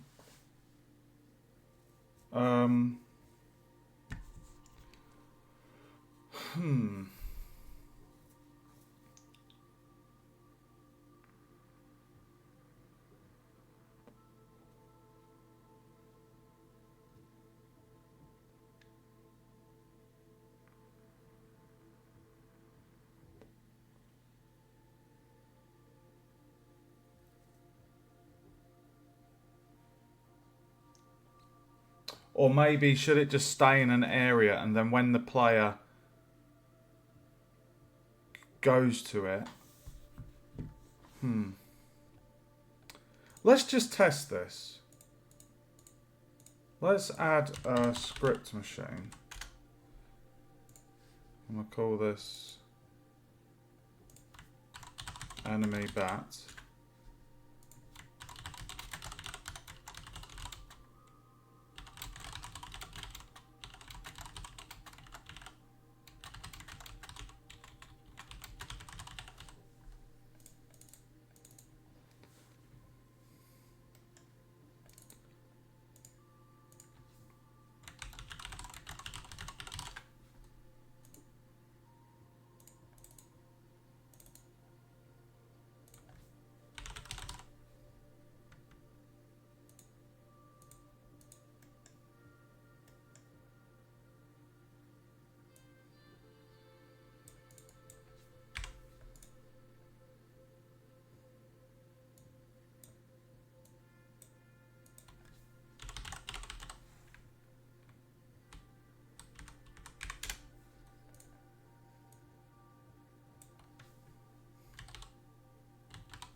Hmm.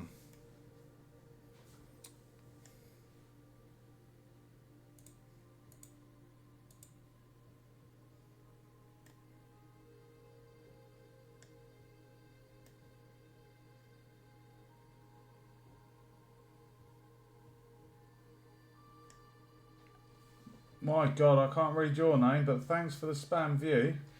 That is a very bad colour. um...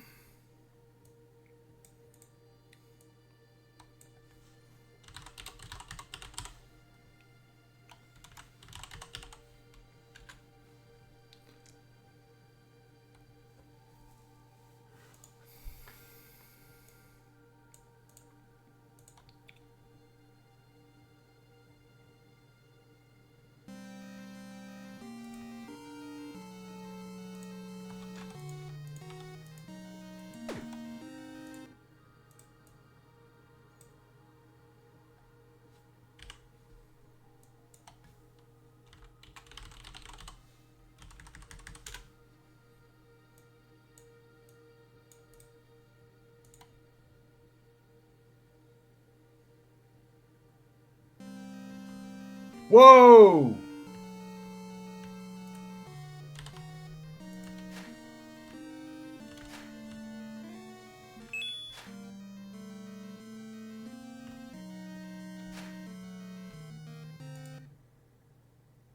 That moved really quick.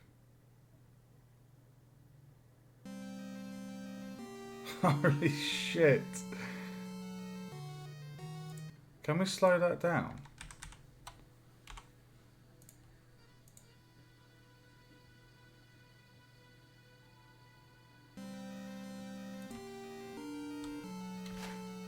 Dude, I've got to move him back! I've got to move him back, dude! Oh my God! Dude, I've got to move him back!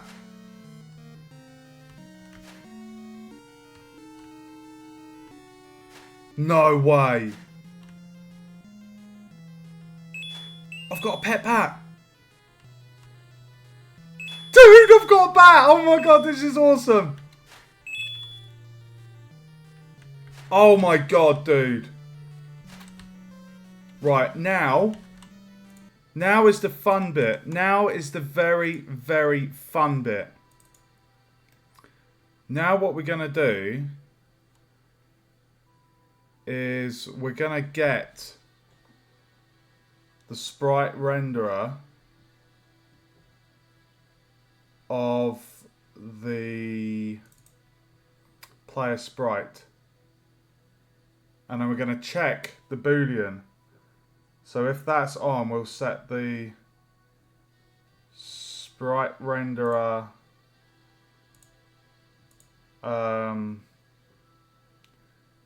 flip on that. So we're going to make player sprite game object.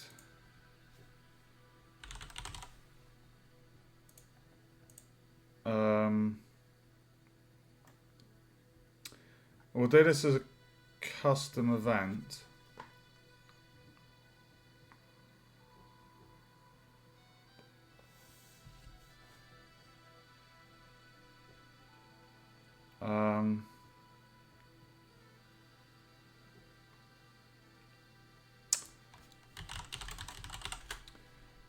And this will be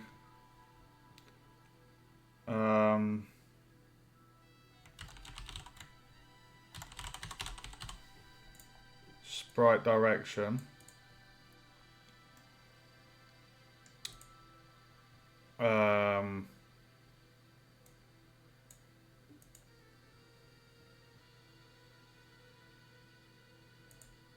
What?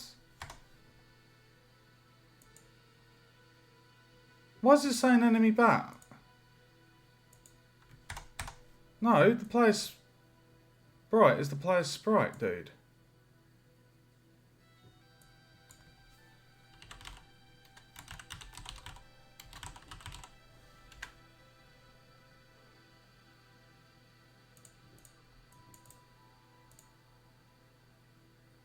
get flip X.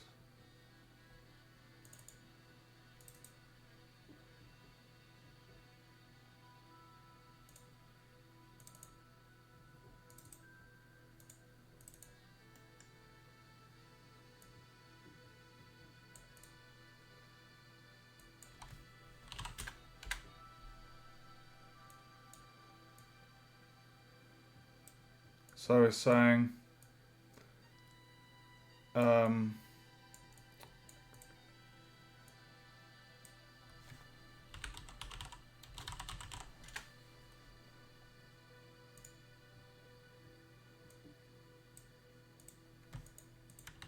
oh, dude.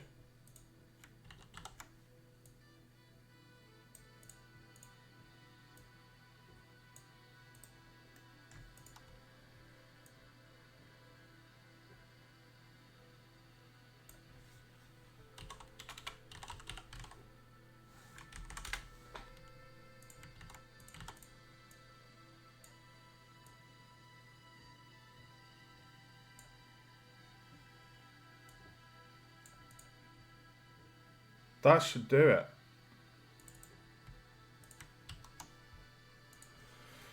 This is so fun.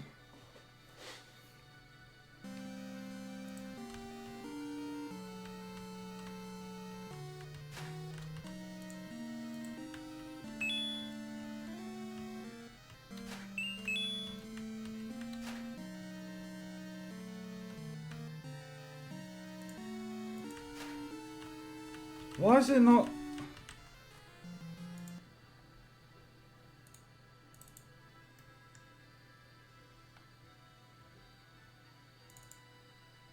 Oh. Oh, right. Okay, sorry. The reason that's not doing it is because the sprite render is on the sprite child of the bat. Not a problem.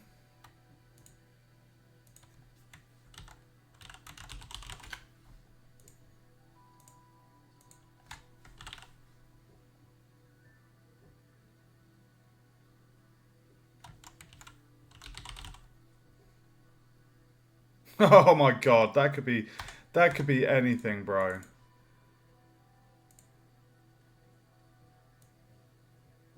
There we go.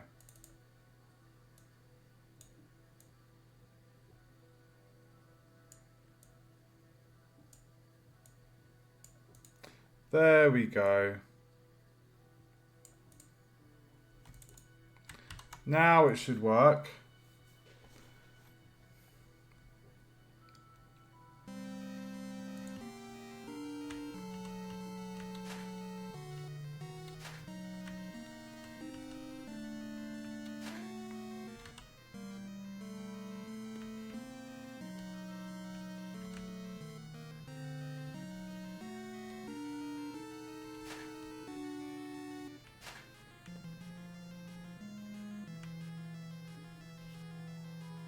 Dude, it's like a little pet bat. I love it. It's so cool.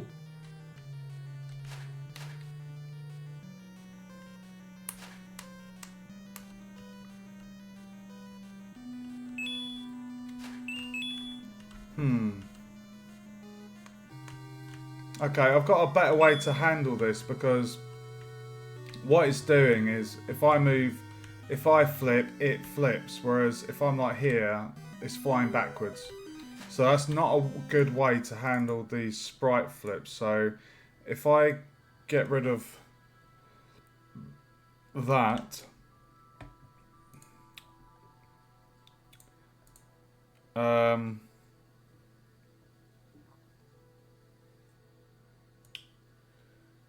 I want to get the player character, get the position.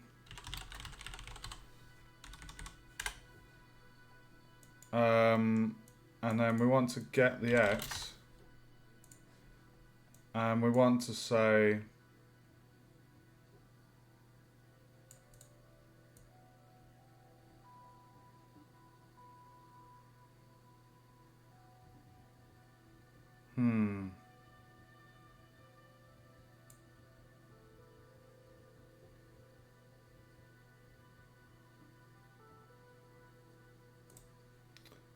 if it's greater than the position of the bat,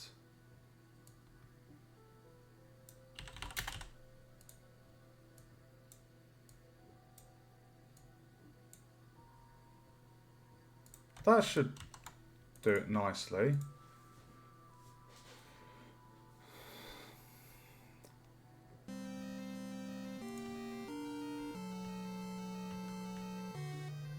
Okay, so we'll just do that.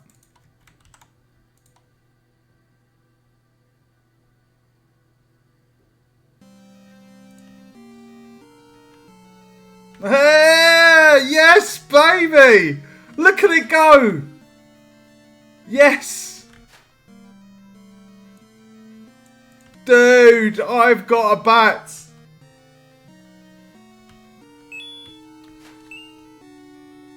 Oh, guys, I've got to just... I've got to send this to my brother. 1 second, guys.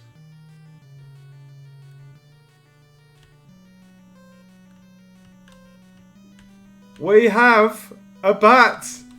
Check out this bat! Look at my little pet bat!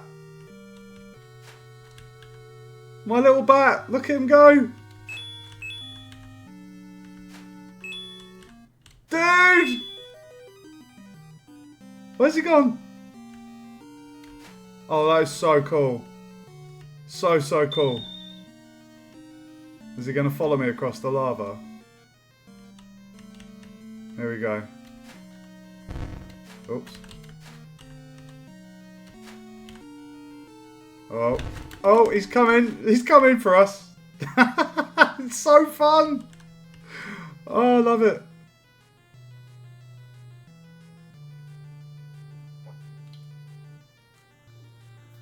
Oh, guys.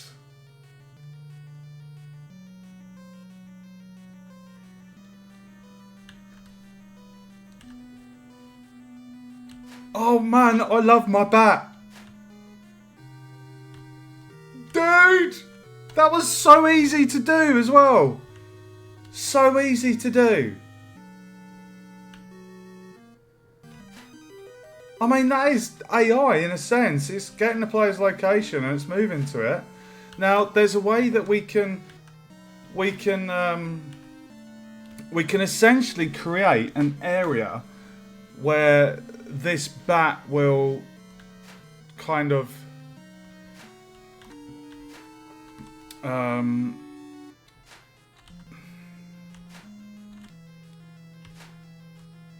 oh, dude. Oh, that is so cool. Can you get random location?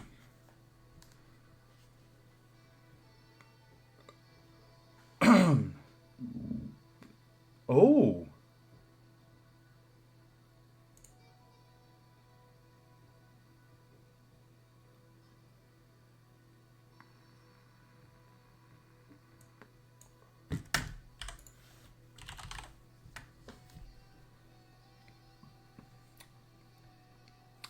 Random location.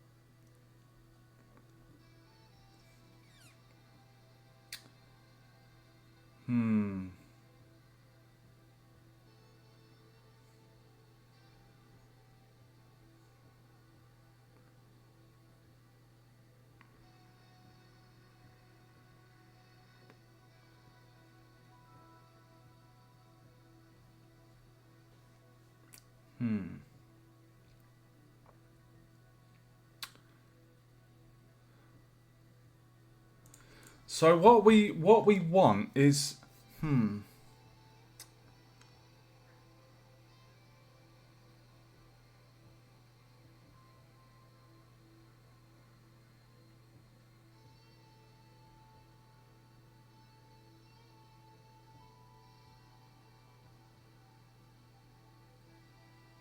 Okay, I know of a way that we can do this. We can essentially... I know how we can do this. You have an X and a Y. We can get a random value. If we can figure out the position... how are we going to do that though? Because obviously on update, you don't want it doing it every single time.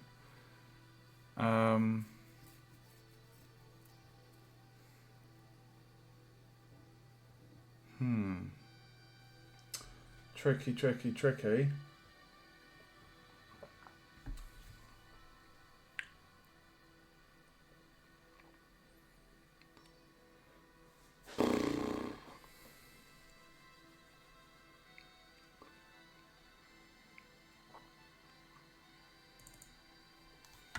I'll tell you what. We've got our bat in position, guys. We have the circle collider. I'm not going to add knockback. I had knockback on the slime, and it didn't really it messed with my planned jump mechanic. So I think what I'm going to do is I'm just going to have it deal like a small amount of damage. But what I'm going to do, I'm going to create a trigger, and it's going to be called Bat Nav Mesh. So basically it'll be one big square, and it will be if the player is inside, enters trigger,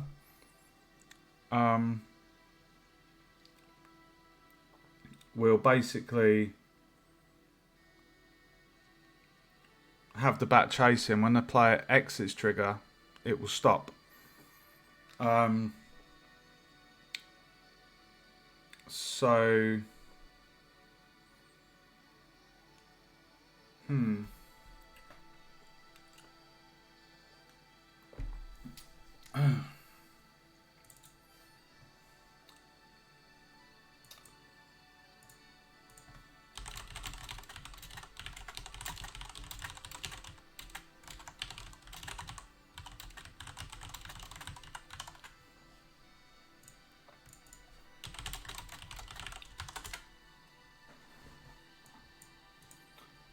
okay. Right, what am I doing? Right. So we need to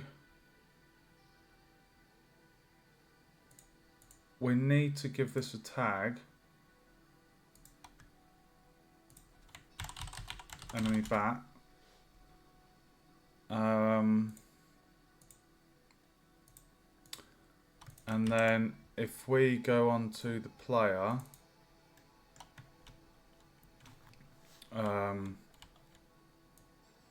make this bigger.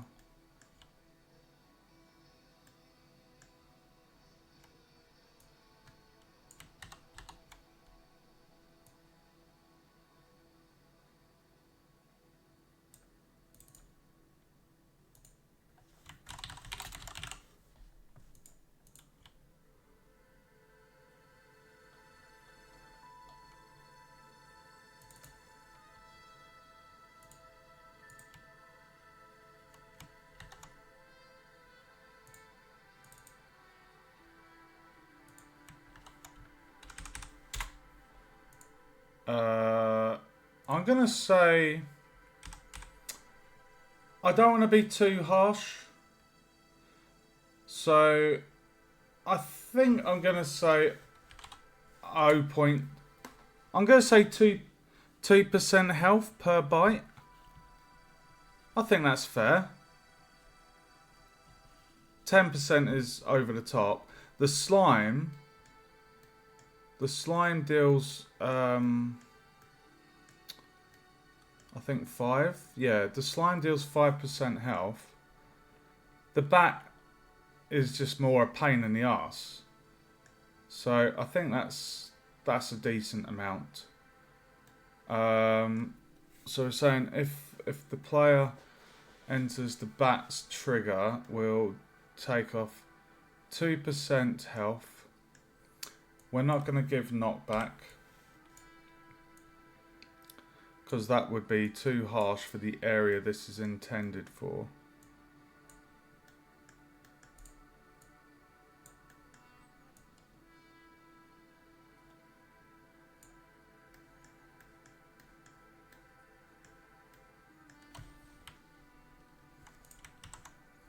Let's test it out. So he should deal a very, very small amount of damage.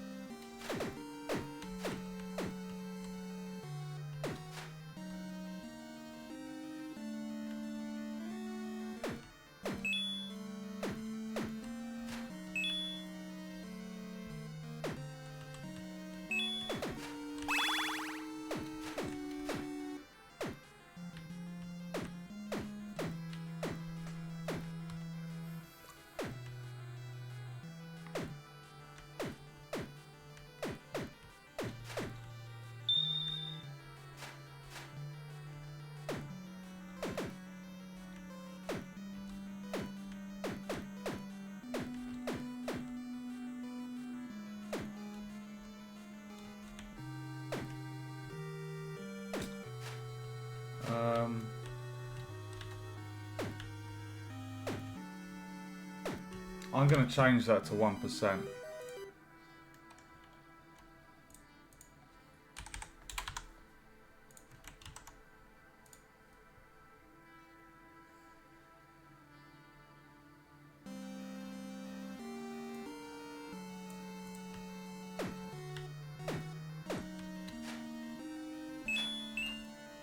I love that bat so much. I think the colour reminds me of Zubat from Pokemon.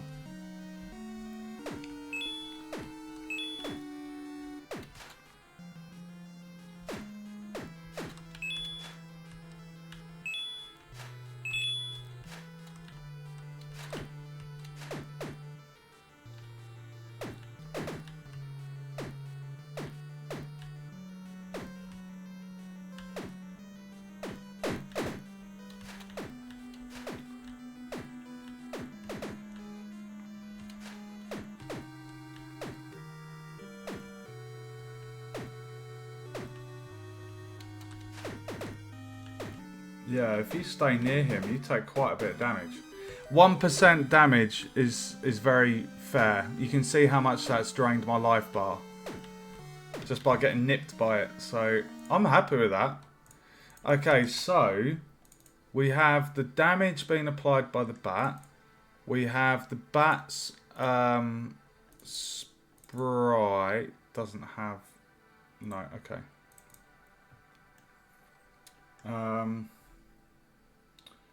I need another coffee, guys. I feel like my eyes are getting heavy. BRB.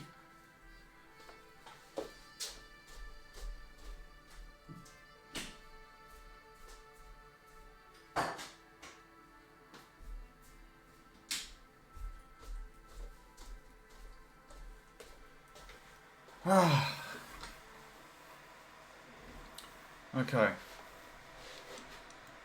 So, moves towards the player. And that changes the sprite. Very easy to do, guys. Super, super easy.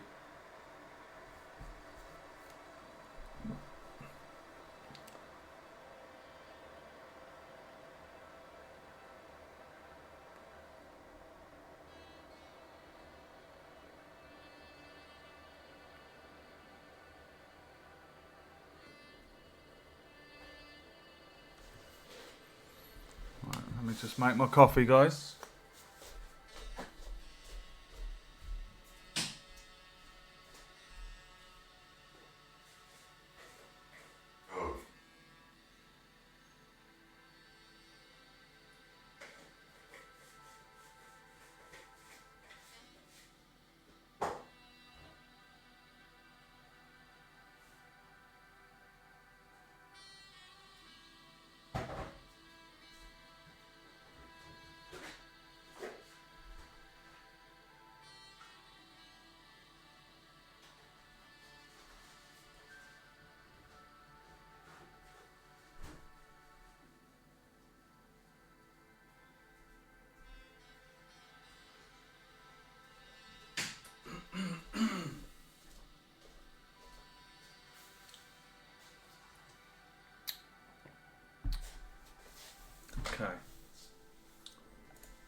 Oh, that's why I'm getting tired. My sugars are high.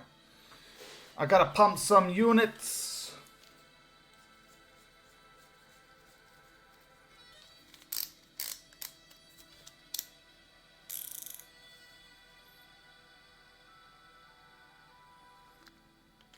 Okay. Sorry, I just had to... I'm diabetic for those that don't know, so... Got a bit of a bugger to juggle on top of everything else. Okay, so we have our bat. I'm just going to test that again.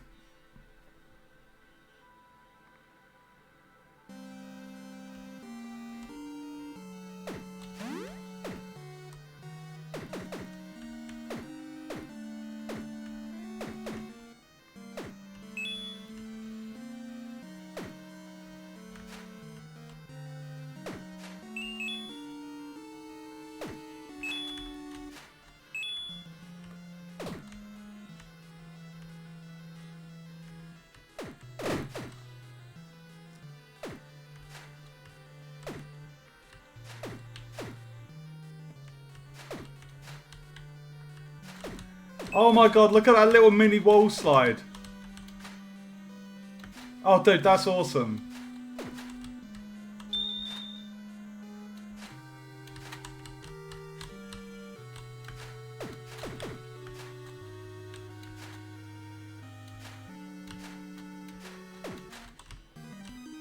Oh my god, I love what I've made here.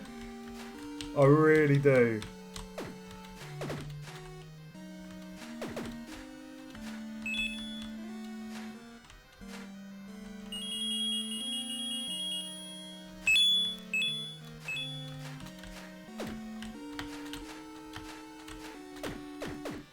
Oh my god.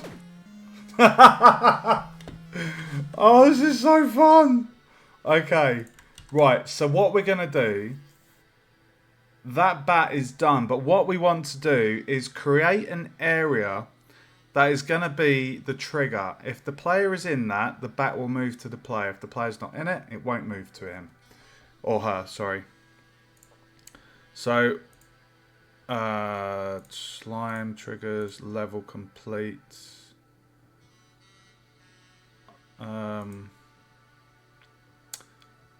So if I create an empty and call this bat, and then if I create, if I just call it nav mesh, because that's essentially what it's going to be.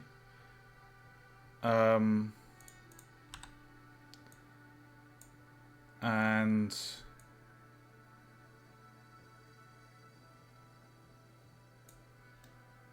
I'm going to move bat.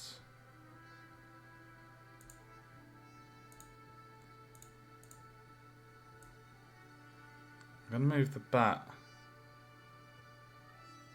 over here. And the nav mesh. Right, so all this is going to be, it's just going to be a big collider, basically.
Um,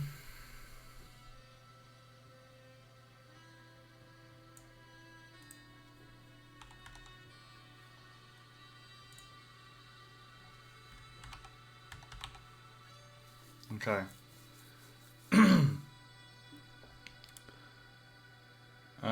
So if I put that there,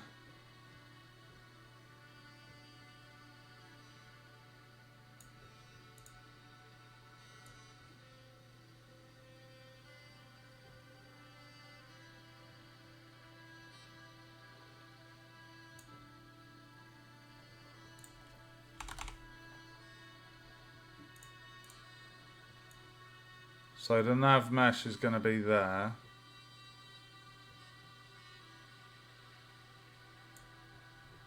And it's a trigger. And I'm gonna add a tag and call it nav mesh. Okay. Right.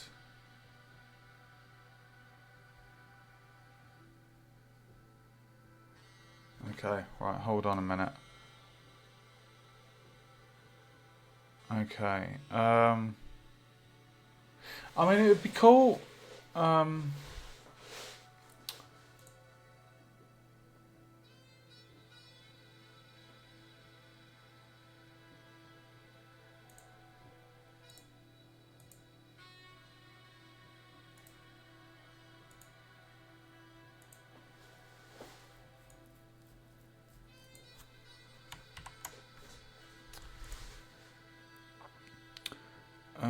What am I doing? What am I doing? So we've got the nav mesh on there. So we're gonna say that's the trigger.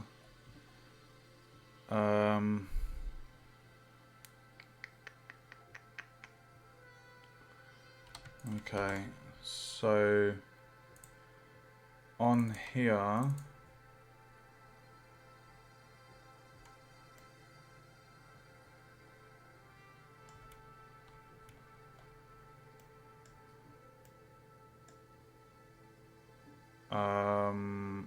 okay.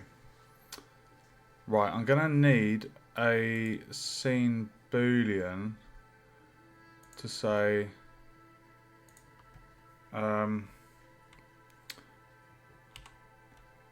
in nav mesh question mark, and that's gonna be a boolean. Okay, so what we need to do is get on trigger.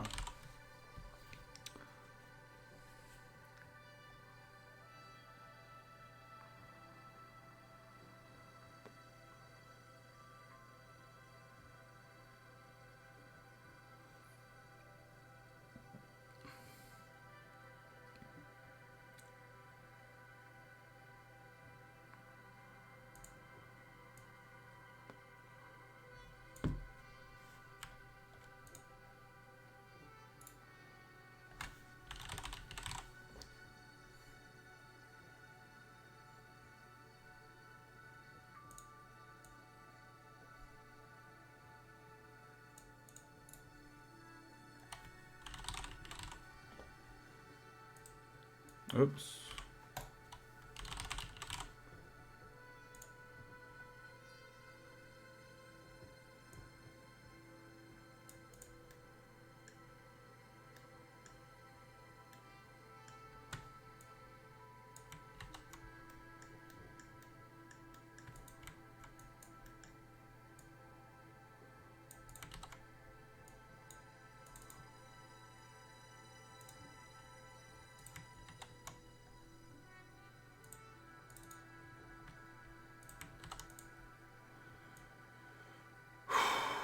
Okay.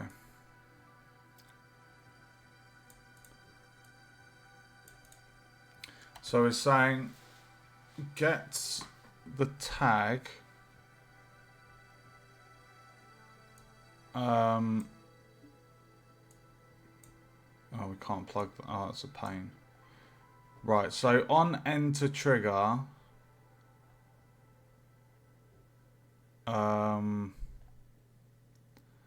if that is true,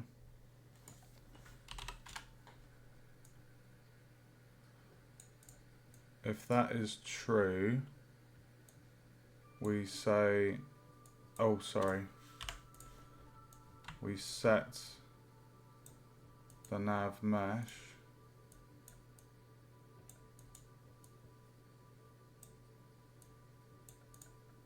right. So on entering the nav mesh, we're saying they're in the nav mesh.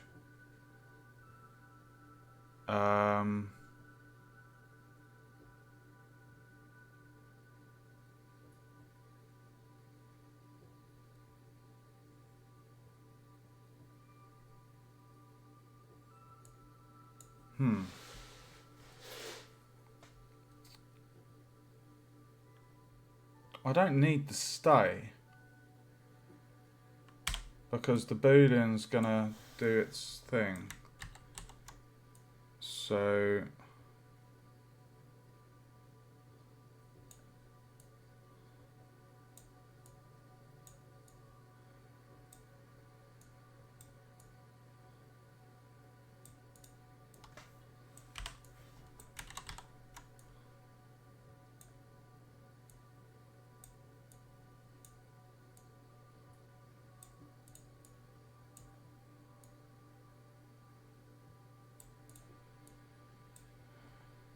okay, so entering the trigger of the nav mesh, we're saying the player's in the nav mesh.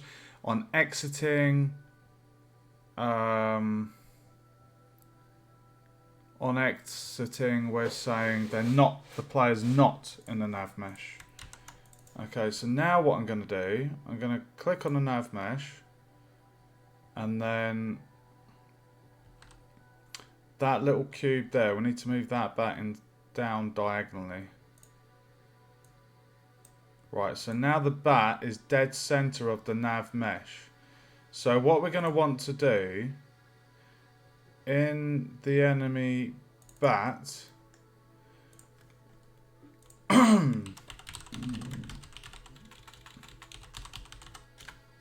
starting position. Right,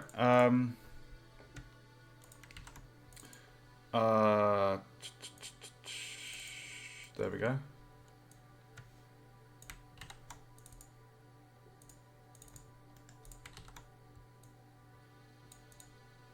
Starting position. Okay, cool. Right, so we're going to say on update, let's move this back. And we're going to say if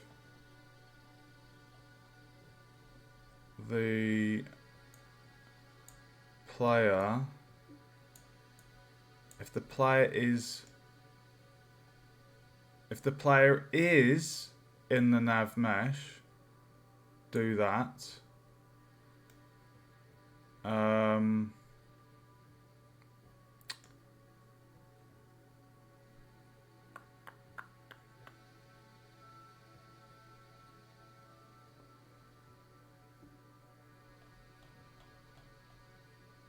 And if that's false,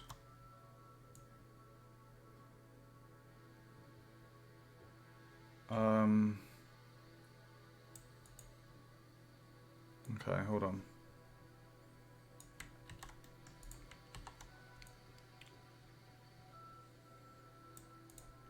If it's false, if the player isn't in the mash, we're going to set the bat to return to its starting position. So we're going to get the position of the bat, and we're going to set the target as that. Now the sprite direction,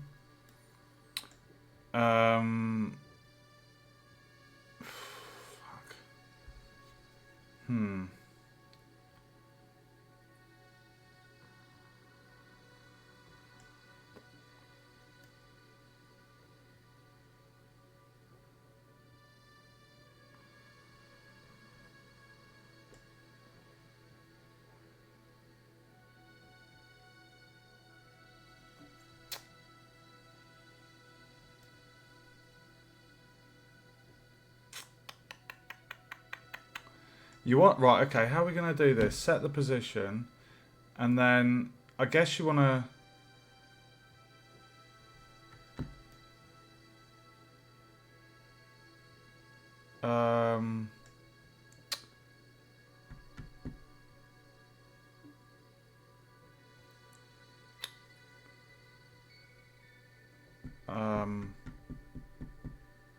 Move towards that, and then I guess what you want to do is then on that code you want to say get the position of the bat and get the position of that, and then you kind of want to say is it greater than? Is that greater, dude?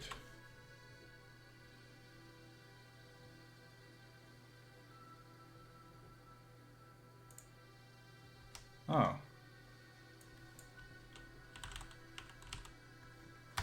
Hold on, why can't... Oh, sorry, right, we're getting the X, apologies. Get the X.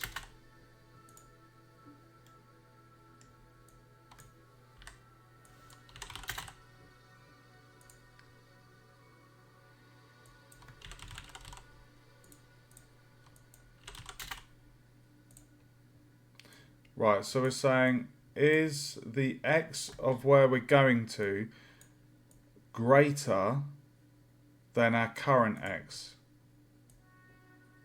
If it is,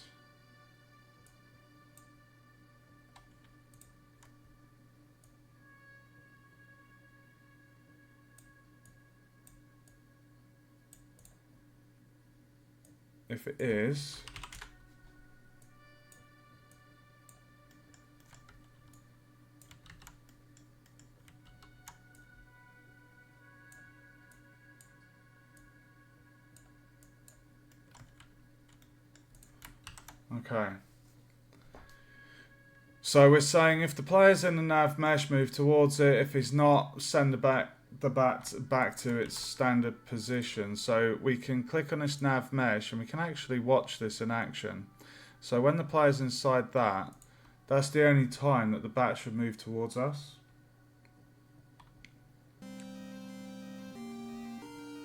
Hold on a minute, where are you going, dude?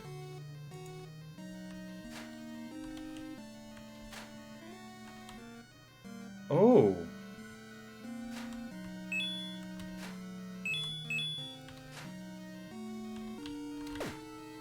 Oh, look! It did it!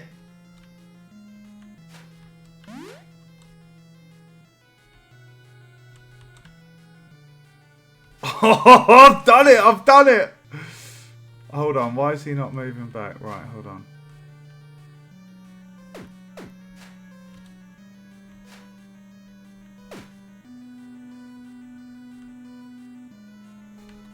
Let me just check.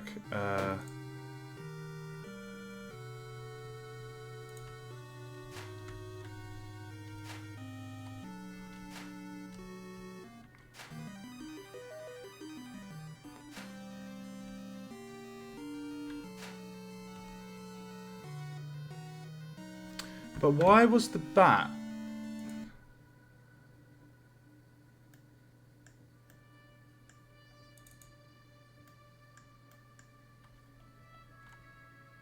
Get the position of the bat. Starting position.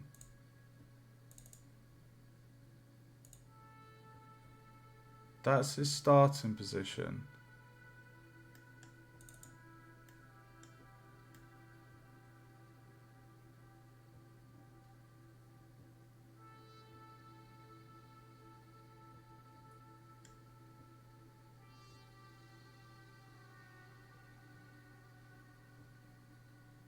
Get the position where it's at. Move towards it, set the position.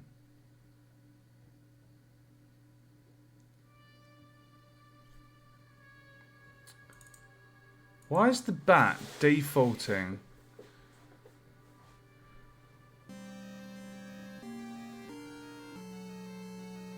Why is it going back?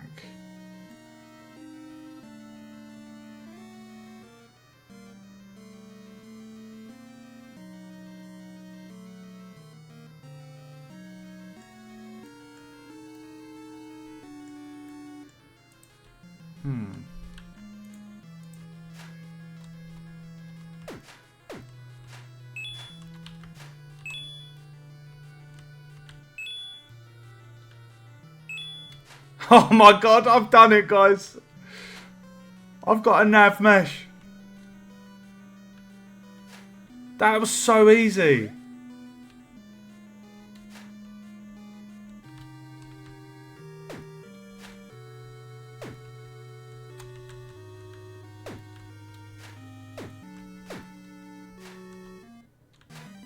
I can't believe I've done it.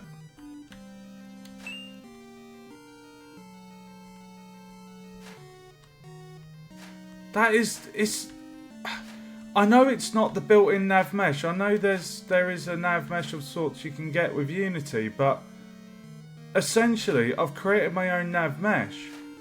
If the player's within it, the bat moves towards the player. Like, it would be nice if we had the bat pick a random location and move towards it while the player's not there, but to be honest, the player isn't going to be. They're not going to really see the bat, so until it chases them, and it's not hard to outrun. Like, it's not a fast speed, guys. Oh my god, that is my AI enemy done. Oh my god, it works so well.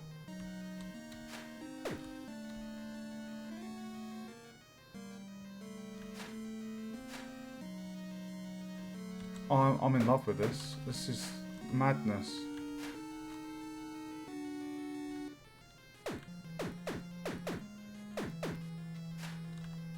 Guys, I'm so happy right now.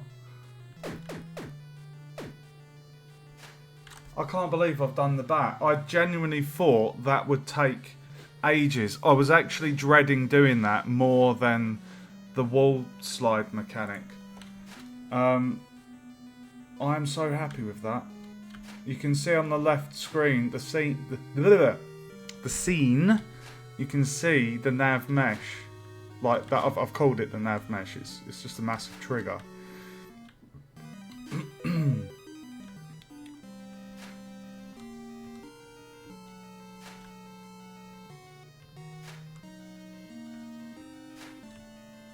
Oh my god, it is so good. Right, I think that's a good point to call the video, guys. I feel like I've done so much to that tonight. 2 hours, 50 minutes. I've done the enemy AI. Let's just zoom out. I've done the enemy AI. I've got the bat. I've created an area which it will chase the player. I've done the vertical traps. I've added an animation effect to the end game object. I've done quite a few other things as well. I can't remember off the top of my head because we've done quite a lot tonight. I am so happy with how that's gone. Like, I'm not even joking. I'm really proud of myself. The way I've handled that and created an area that the bat essentially detects the player. I mean, it is kind of AI, you know. I don't know on what level normal NPC AI is handled, but it works. It chases the player, and when the player's not in it, the bat returns to its place. And like I say, the player isn't going to have a massive wide viewing area of the level they're playing, so it doesn't really matter that the bat's not randomly moving between a location when it's not chasing the player. I quite like that. I like that it that it's there. And what I can also do, I know at the start I set the if I go on the bat's chart, I set the position here, and you'll note that when I did start the game, the bat was actually center. To bypass that problem, I can actually just manually get the position from up the top right here and put that in, so the bat, that will be the bat's point when it's not chasing the enemy. Sorry, chasing the player. Right, I'm going to call the stream there, guys, because I am quite tired. I've had uni today, and I don't think I had much sleep last night. But this has basically been a 3-hour stream. We've done so much. We've got vertical wall spikes. We've got the AI bat. We've got a number of other things that we've done tonight. So I will be back tomorrow, and tomorrow, looking at my list, I'm going to add in the moving platforms.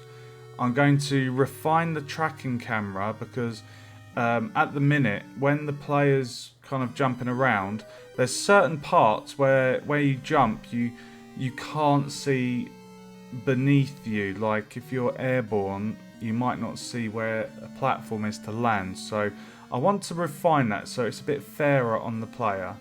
And then what else have I got to do? I need to add, the moving platforms I've mentioned. I need to add a bounce feature to the slime.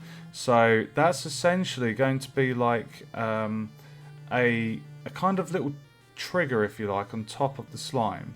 And the idea is that if the player isn't grounded, they'll be able to jump on it. I mean, the way I might handle it is getting the velocity of the player's rigid body, because if my boolean for grounded is ticked on and true when the player's standing on a platform.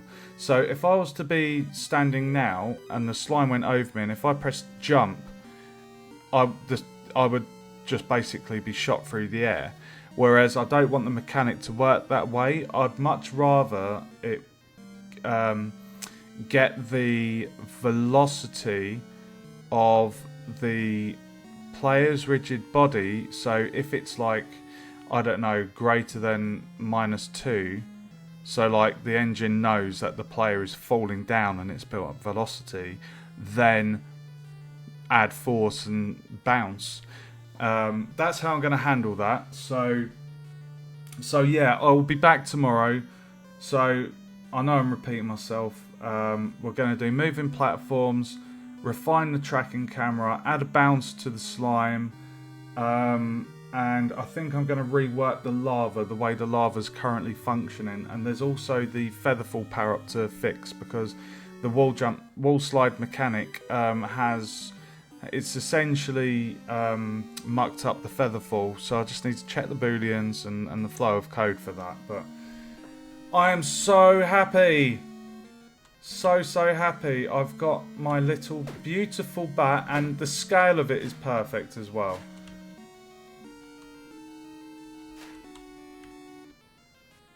It's so cool. It's so cool. I love it. I love it so much. Oh man. Right, guys, if you enjoyed that stream, give us a follow on Twitch, and don't forget to check out my YouTube channel. I've got a panel below that will take you there, and that is where I archive all of my game dev streams. So if there's anything that you want to watch back, any particular area that you might be interested in, my videos should hopefully cover what you're looking for. So check that out. Thank you very much for joining me tonight. I hope you've enjoyed it. It's been a blast. I've achieved quite a lot tonight for the game, so it's a winner chicken dinner situation. So yeah, stay safe. Thanks for watching, and I will see you in the next stream.